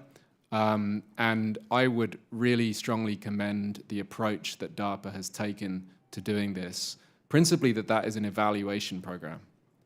So what DARPA did in pursuing this was to start from an assumption that quantum computers are useless and that nobody knows how to build one, and then to evaluate the claims of companies like ours who were claiming that it's going to be tremendously valuable, and we do know how to build one, and it's been extremely valuable to us to have been engaged with the DoD and the government in that kind of red team mode of operation. I can't commend that enough as a robustifying, sanitizing effect. I tell you, I'm kind of scared about the future of quantum because I think the first one there kind of wins because that ends up opening Pandora's box to all the things we know it can be applied to.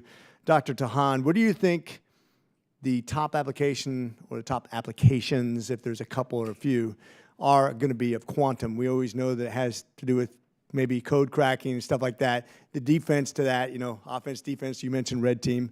What do you see as the future in the next 5 to 10 years of its application, and who wins? Yeah, well, in quantum computing specifically, I think in addition to the code-breaking aspects of a quantum computer, I think making things is what a quantum computer is going to be best at, helping scientists and engineers design new materials, new chemicals, new drugs and pharmaceuticals, and adding to our abilities that AI is already progressing, but allowing AI to reach areas that are hard to simulate. Like the things that are hardest for a classical computer to do are the things that actually the universe does really well, and a quantum computer can help us solve those better. So I think those are going to be the first scientific applications. We're going to see how they affect our economy. I'll just give an even broader point of view is that sensing now is impactful to our global positioning system, to operating our military in GPS-denied environments. Like that also needs investment to bring to military applications, also biomedical imaging. So there's a real lot of opportunities beyond. Couldn't agree more, especially on that from a military standpoint, the application into terrain navigation and so forth, and then in the mapping out the human body and how we're going to solve those problems. Dr. Chow, I'll save this last one for you. It'll be quick, sorry. When it talks about startups and universities and people who are trying to develop this stuff, and it's broad application, everybody wants a piece of the pie. How do we divide it up? How do we get people included? How do we develop that work base, the education base for what we need to get done in this industry? Yeah, this is absolutely critical. We're going to need every single part of the United States, different sectors all working together, everything from universities, small businesses, private sector, large companies, and the government. So how do we do that? I think there's a lot of opportunities. Number one, if National Quantum Initiative can support more opportunities for public-private partnership. That's things like finding ways for industry and academia to collaborate better together, industry and national labs, and looking at these shared use facilities, really going to help encourage and increase the entire pie. I'm out of time. Thanks for your time. Thank you, Mr. Chair. I yield. Yes, sir. Thank you very much. And now the gentlewoman from Maryland, Representative McLean Delaney. Thank you, Mr. Chair and our ranking member. I'm now, I guess, sitting in her seat for organizing this, and thank you for hanging in there for this long hearing. You know, preparing for this hearing, my daughter Lily last night sent me a clip from her favorite movie, Everything, Everywhere, All at Once, and the quantum theory that goes with that. And I think as a freshman member of Congress in this administration and with a very big territory, I could use little quantum properties, so maybe we can research on that. But I think all members would love that as well. So I represent the 6th District of Maryland. And Maryland is, as you know, a national hub for quantum research and development. It includes Gaithersburg, which is the main campus for NIST. And NIST, as you know, as we've spoken about, and I've heard you all give testimony, is one of our nation's preeminent agencies to enhance U.S. competitiveness and leadership through its research, evaluation, and partnership, particularly with private companies. NIST has played a central role in the U.S. quantum innovation ecosystem since its early stages with its creation of the quantum logic gate in the 1990s. Discoveries by NIST scientists have underpinned numerous modern quantum technologies. So in the CHIPS and Science Act, and we've talked about both the reauthorization on quantum, but also how that intersects with CHIPS and science. Congress directed NIST to develop standards for quantum communications and networks. And other technologies, like we discussed, like quantum sensing, are relatively nascent and lack standards for safe and effective use. Here in Maryland, we have a joint Quantum Institute and Joint Center of Quantum Information, and their partnerships with the University of Maryland and NIST. Unfortunately, as Rep. Whiteside said, the administration is taking action to reduce the agency through rifts, retirements, and buyouts. And I have to, since I represent NIST, I have to bring this up. And in fact, the skinny budget calls for a $325 million reduction in NIST funding, citing support for climate science as a radical agenda. So I'm going to say first to Dr. Merzbacher, why is it important that NIST continue to be a place to uphold science and research and attract top talent in quantum? And then after that, I'd like to hear from the companies and Dr. Shadbolt about how, when we have these cuts, what we can do to mitigate and how private industry and others can step in. Thank you, Congresswoman. I am enormously proud of NIST and have been working closely with them when I was doing semiconductor and nanoelectronics and now quantum. So I sort of made a list as you were talking. I was sort of expecting maybe you would want to know what is NIST good for in this space. So number one is they are the place where you develop the ability to measure things, because if in order to have standards, in order to understand what it is you're doing, you have to be able to measure it. And NIST is the place where what they call metrology or measurement science is done in this country. And that Does anyone else do that? Well, I mean, there's, as a former researcher in the lab, I was making lots of measurements and trying to press the limits and extend the use of tools. But those tools ultimately trace back to NIST often. They have standards in their name, and people confuse that with standard setting. They generally aren't the standard setting organization. They support it, and they help make the U.S. industry stronger as a result. There are some proposals in the reauthorization to establish a quantum engineering institute similar to the examples you gave, and I think that's a great suggestion, would fill a gap. And also, they might be the one who would set up some kind of quantum sandbox to do some exploring. Again, they have 5 Nobel Prizes in quantum physics. They are the deepest bench we have in the U.S. government. They also, and I did a survey of my members, I asked them, how many of your key employees spent time at NIST? And the number was not, to me, shocking, but but really high. CEOs and founders, CTOs, chief scientists, and so on, all came through NIST. So if you cut funding to NIST, you're cutting access to those key type of experts. And then, of course, they do work on standards and post-quantum cryptographic areas. They're the lead on that. So I can't say enough about how important NIST is. Thank you. I'll briefly comment. Look, NIST is incredibly important. Three points I want to highlight. One, our qubits at Google come from foundational work at NIST in the 90s, so that is incredibly celebrated. That's important. Two, NIST is leading, as Dr. Merzbacher said, at the development and of post-quantum cryptography standards. That is super important. Three, NIST is engaging globally to look at what the right quantum standards are as the field matures. Look, we in the private sector are going to absolutely do our part. We want to make sure the U.S. succeeds. That being said, government expertise in some ways is irreplaceable. We'd love to see the U.S. government continue to lead. Same. There are thousands of detectors on this wafer built shoulder to shoulder with chips that go into laptops and cell phones, and much of that technology was developed at NIST. You're the last one. I'll just add to the NIST Love Fest. NIST is a jewel of the federal quantum ecosystem. Period. Thank you. Thank you for being a cheerleader for my agency that I love so much. So thank you so much, and I'll submit for the record some other questions. Thank you. Yes, ma'am. Thank you very much. And now I'd like to recognize a gentleman from Florida, Mr. Herodopoulos. Thank you, Mr. Chairman, for putting this meeting together. And it's so important that we lead the world in technology, especially as we face the challenges from the communist Chinese, and we must win the space race, let alone the technology race. And I want to applaud each of the folks who came in today. Your expertise is invaluable, and as we make these important decisions about the future of our country, we all recognize the importance of space and the technological advances we've made through it, whether it be communication, batteries, solar, even foam, memory foam, and Velcro, I think. So it's an exciting time to be a part of this committee, and I think this kind of conversation in a bipartisan way, which is fantastic, is something that we should all aspire to. I appreciate Mr. McCormick from Georgia asking about the helium-3 issue. As the subcommittee chairman, it's something that I know we're all, the chairman and I are very passionate in making sure we make it to the moon first, and those possibilities are there with helium-3 and the importance for cooling and these incredible computers that you are a part of. But I'll just ask one question as we're kind of winding down today, and it's to Dr. Merzbacher, if you don't mind answering this question.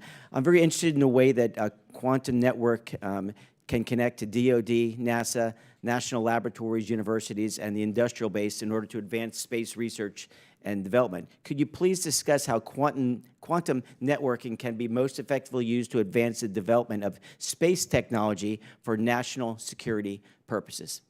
Well, I'm not the expert on this, but I will give you some insights on it. So in some ways, it's almost maybe the other way around. I think space applications are going to drive the technology in many ways, and we'll find ways to take advantage of space platforms, the things you can do in low gravity and so on, to leverage quantum behaviors and quantum technologies. Space offers a lot of interesting challenges, and so I think that there are, in the networking communications area, some real opportunities. And there also are some advantages. China actually did one of the earliest demonstrations of space-based communication, quantum communication, and they really are the lead in that area. So there's a lot of reasons why NASA should be part of the NQI, because there are these kinds of applications. I will also turn it around and say that some of the detectors that are used to measure really faint light and other things that are developed for space are quantum-based. And so there's a real connection between the quantum sensing and detection area and NASA's mission and space applications. Thanks. With my remaining time, Mr. Chairman, if there's others who want to add to that question, I'll be happy to reserve this time for you. Or there's other issues I like to give folks who maybe didn't get to say some things they've had the opportunity as we're winding down that you want to add to this issue, or others. All right, Congressman, on space, firstly, I'll disappoint you. We've taken an approach where we try to avoid helium-3. We actually don't need helium-3. Okay. We're distinguished in that. But there are companies who pull fiber in space, some of the lowest loss optical fiber that you can possibly make. That's done in low gravity. We would dearly love to get our hands on some of that. So I think there's a wide range of opportunities to be had there. Yeah. Mr. Hahn? I'll just add, there's I think incredible opportunities for NASA to contribute their technical expertise for sensing. Remote sensing, GPS is based on quantum clocks. There's new ideas for mapping, with much more precision detail of the Earth from space.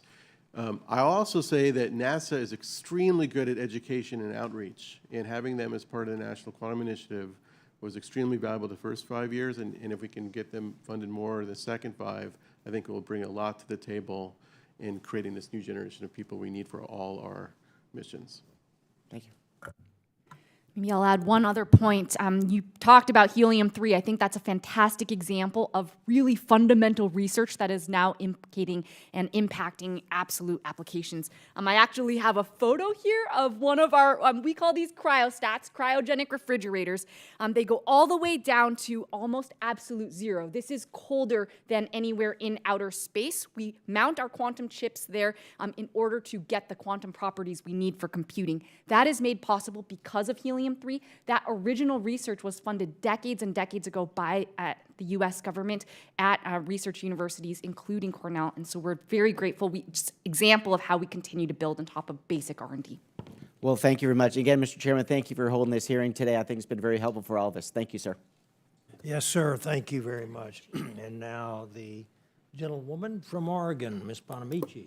Thank you so much to the chair and ranking member, but really thank you to the witnesses for your expertise and your enthusiasm, which we desperately need. So I've been on this committee for more than a dozen years. I was here when we crafted and passed the original National Quantum Initiative. I was here for the update in the NDA. I was here for Chips and Science when we crafted and passed that, and really laid the groundwork for U.S. leadership. But I want to say today it feels like that progress is at risk. Looking at the cuts, and I know this is a theme you've heard today, but I want to reiterate the sort of broad and seemingly indiscriminate cuts to the agencies that support NQI programs, including reductions in staff, critical funding. I mean, we're talking about NIST, NSF, NASA, Department of Energy.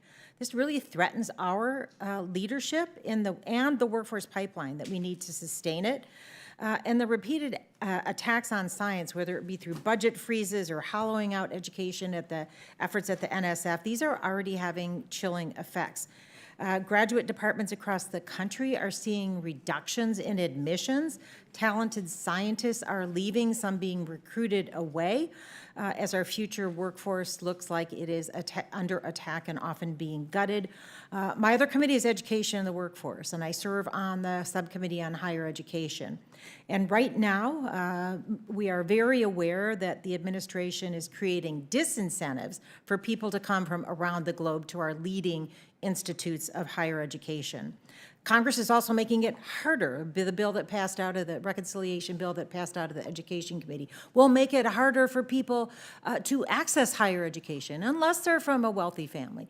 And that's the wrong direction for our country. We need diversity in our workforce, particularly on these technological issues. And I want to be clear, you can't claim to support quantum leadership and then simultaneously dismantle the ecosystem that makes it possible. And I know Mr. Whitesides was talking about that ecosystem, and I really hope our witnesses will help us understand how these trends are affecting and are expected to affect their work and what Congress can do to really prevent this from unraveling. So Dr. Chow, Google Quantum AI exists at the intersection of research and deployment. I love your picture. You know, people learn in different ways.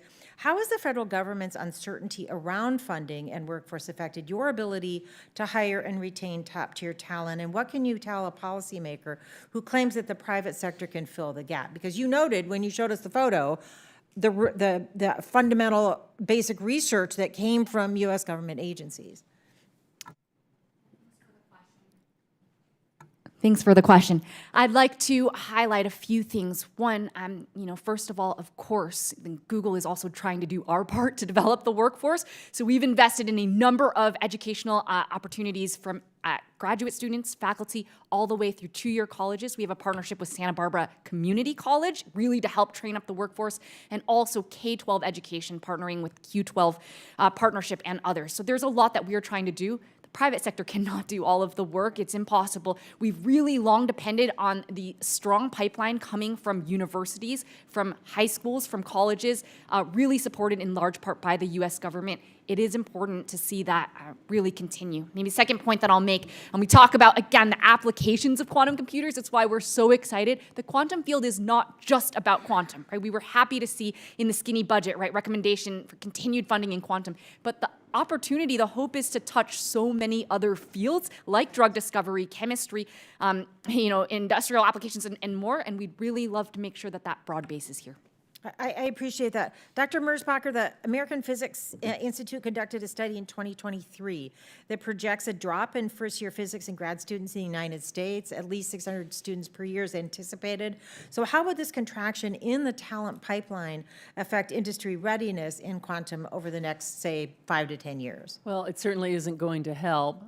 Physics is fundamental to the field, and while it's not the only discipline, it's central and core, and I think all of these individuals at the table are Exhibit A in a sense. So there's sort of no substitute for having a pipeline of talent that needs to be sustained, and so those numbers are certainly going to be concerning. And I guess you can say the other side of the equation is we need to attract the best and the brightest to come here and to stay here. That's another piece of the equation, but building our own, we can't not build our own and grow our own as well, especially for jobs that require clearances and so on. Sure. And I just as I yield back, note that there are several global companies in the district I represent, and there are concerns about what is happening now around the globe in terms of people coming to the United States for business purposes, for higher education. We have to turn that around for the sake of our future. Absolutely. I just, as an example, got asked to give a reference for someone who is leaving a job here and going to another country, I won't say which one, for an opportunity in quantum. Yeah, it is unfortunately not the first time I've heard that. Thank you, and I yield back. Thank you. And now the gentleman from Texas, the famous Randy Weber. Well, I'm just Brenda Weber's husband. But thanks for that, Doctor. Dr. Town, I'm going to come to you first. As many of us are aware, one of the most frequently occurring problems in our nation's colleges and universities, as well as other prominent research institutions, is the extensive nature of intellectual property theft, IP, from foreign nationals. How is y'all's organization working to protect American IP from this threat to national security? Yeah, thank you for that question, Congressman. It's an important one. We all believe that this technology is going to be extremely valuable to our companies, to America. At Microsoft, we take security extremely seriously. We have a dedicated security team for quantum, focused on IP, operational security, people security, network security, and so on. We know that we're a target for people trying to get our IP. I'll say I have 15 years working at the NSA experience. Like, it is comparable or better in Microsoft in how we protect our security. I think, but at the end of the day, you have to balance risk. What are you trying to move fast on?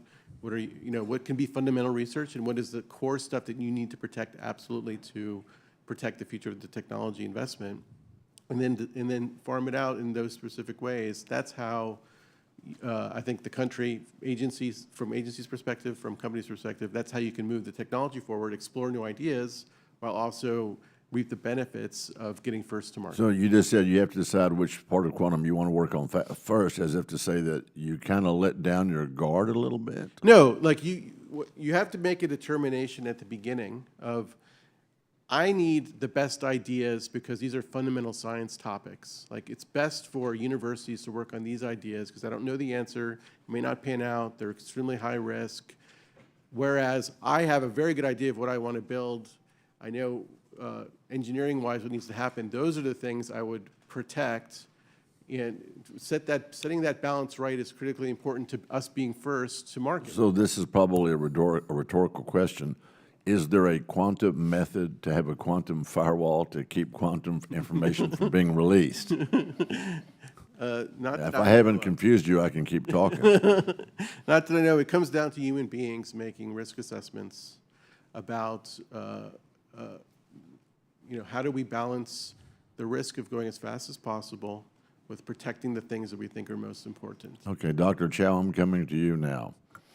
You talked about having 60 universities, I think, that y'all were engaged with. We have a lot of foreign nationals over here.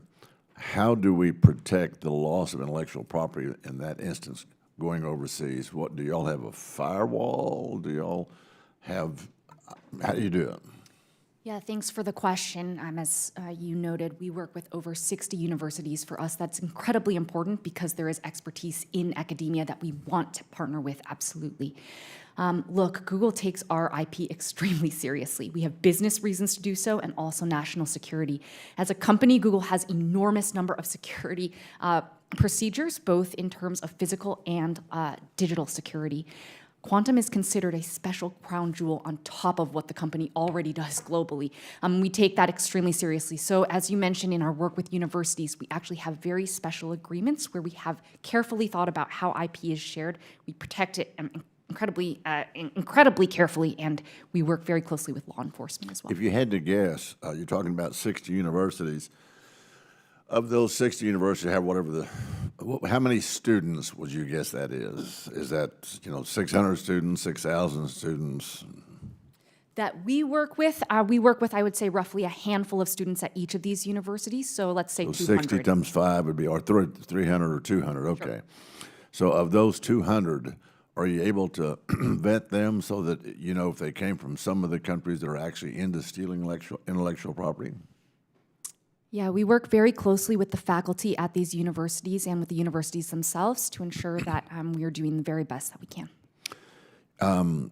Shadowell, would you want to weigh in on that? Do y'all have a firewall for losing intellectual property?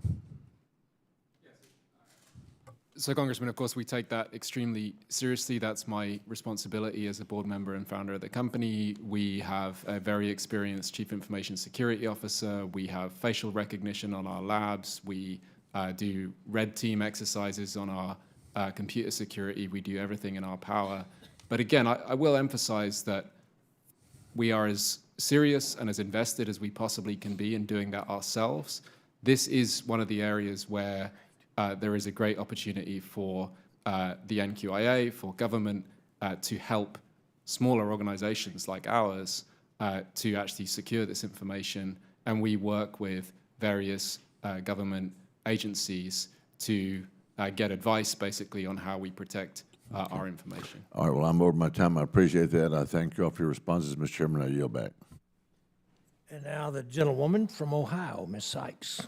Thank you, Mr. Chair, and to the ranking member for hosting and holding this committee today. And a special thank you to our witnesses. You've been hanging in there for almost 3 hours, and you're still very vivacious and bright-eyed and excited about your work. So thank you so much. Obviously, quantum technology has the power to fundamentally revolutionize healthcare, construction, national security, finance, and more, and leading to better lives across this country, including in my district in Ohio's 13th. In 2021, the IBM Quantum System 1 was installed at the Cleveland Clinic. It's just outside my district, but it's certainly still important to Northeast Ohio. This is the first quantum computer in the world uniquely dedicated to healthcare research. With this system, researchers at the clinic will be able to accelerate biomedical discoveries that will improve and hopefully save lives. But we cannot take full advantage of quantum technologies if we don't have a secure infrastructure to support our innovation and keeping it secure here in the United States. And we know that many quantum technologies require critical minerals and some essential components that are only made by specific companies in other countries. And it is clear that to support this, we need a robust supply chain. Last Congress, I was proud to introduce the Support for Quantum Supply Chains Act. This was a bipartisan bill that would strengthen our domestic supply chains and advance American competitiveness to ensure our country establishes itself as the leader in these technologies. I was pleased when the bill was included in the National Quantum Initiative Reauthorization Act last year, and when our committee passed it unanimously. Unfortunately, the bill failed to make it to the House floor and didn't receive consideration in the Senate. And until Congress is able to pass a bipartisan comprehensive reauthorization of the National Quantum Initiative, the federal government needs to do more to respond to fluctuating and fragile supply chains. Dr. Merzbacher, what more should the federal government be doing to understand and mitigate our supply chain vulnerabilities related to quantum technologies? Thank you for that question. And I'm actually putting on my glasses because I had made some notes about supply chain because there's a lot that can be done. Supply chains are diverse. We've talked about that already. There are many different supply chains. So we need to understand those and have a sense of where there are weaknesses, where there are concentrations, and therefore lack of resilience. There's actually some published reports out of the Netherlands that have looked at publicly available information, Europe versus the rest of the world from their own perspective. And I've had some back and forth with the Europeans to understand what the US view is and compare it with those. We need to be working closely with others. These supply chains are global. We're not going to be able to have them 100% within the US. And so I think there's a lot of opportunity to look at where the fragile parts of the supply chains are and address those first. We did some surveys and asked, for instance, how long does it take for you to get parts when you order them? And it can be 6 months, 9 months, or even a year. And that situation isn't getting better. So we need to understand, why is that? It's too custom, there's too few suppliers, et cetera. I think there's some research and study that needs to be done. Well, thank you. Well, after 3 hours, I'm glad that this was still a new, fresh question for you, and you hadn't already addressed it. And I'm interested in including, especially how the tariffs conversation will impact the supply chains and some of the things that you just mentioned with getting very unique parts from all over the world. Yeah, I just did, it's still, I think, open, a survey of the members, asking them about the impact of tariffs or proposed tariffs. And I'm getting answers like, we're probably going to have to lay off 5 people.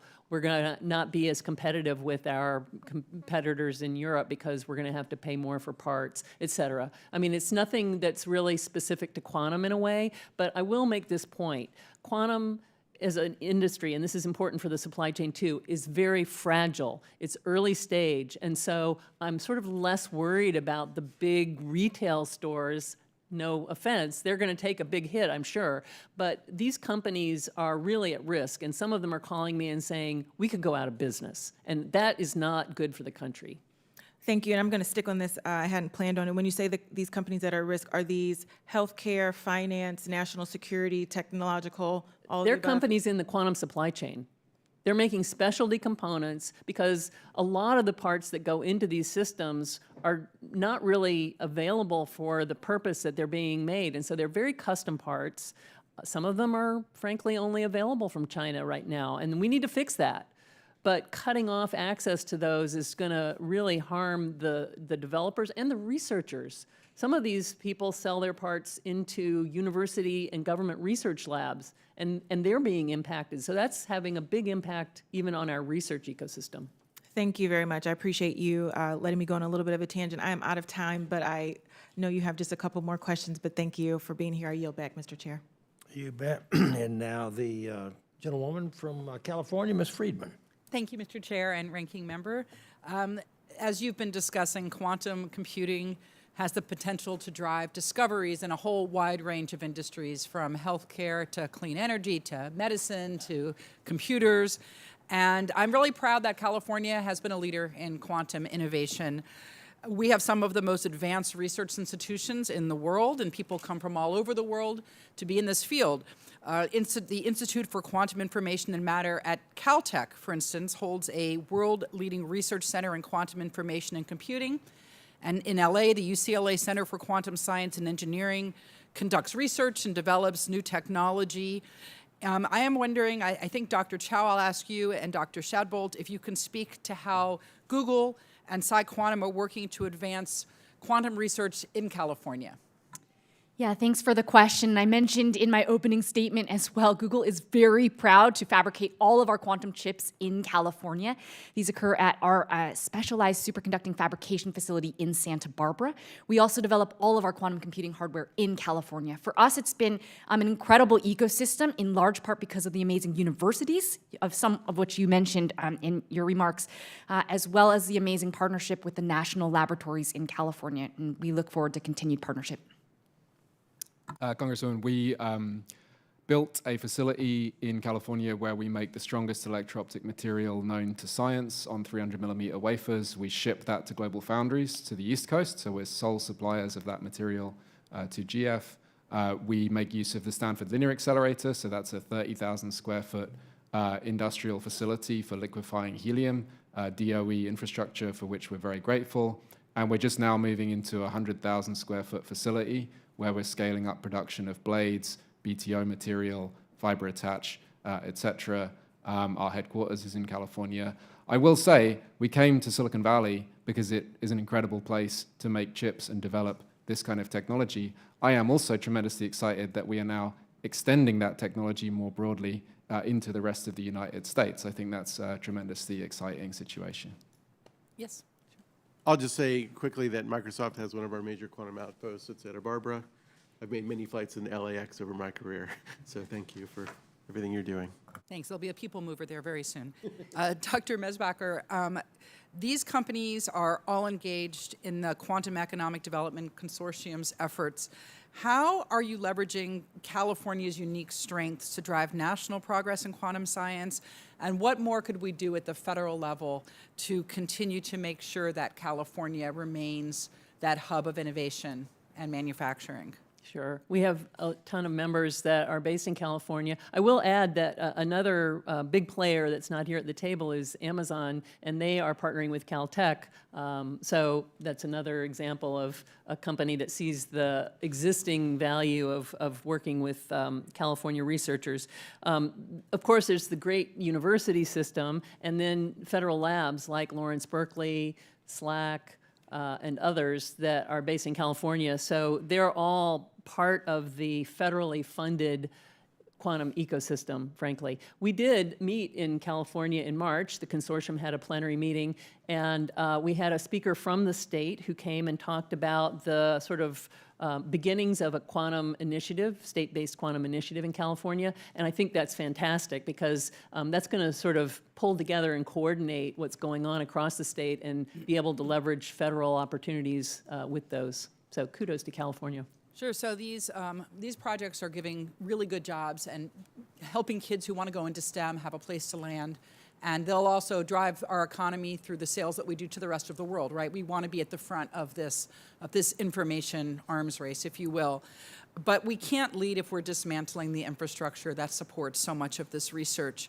The Trump administration's proposed slashing the NSF's budget by 55% and firing half of its workforce. I believe this is a very reckless move that's going to really hurt our ability as a nation to compete technologically with the rest of the world, because they are certainly putting resources and their federal resources behind this kind of research. China's investing billions of dollars building national quantum labs, and they're rapidly expanding their workforce. And I don't see how you can usher in a golden age of American innovation if you're gutting the agency and the sciences behind it. So I'm wondering if any of you want to talk about how important that federal partnership and that federal support is to our efforts to be at the front of the world at developing these technologies. I'll speak on behalf of my 230 members that the federal investment is critical for advancing the science and training the people.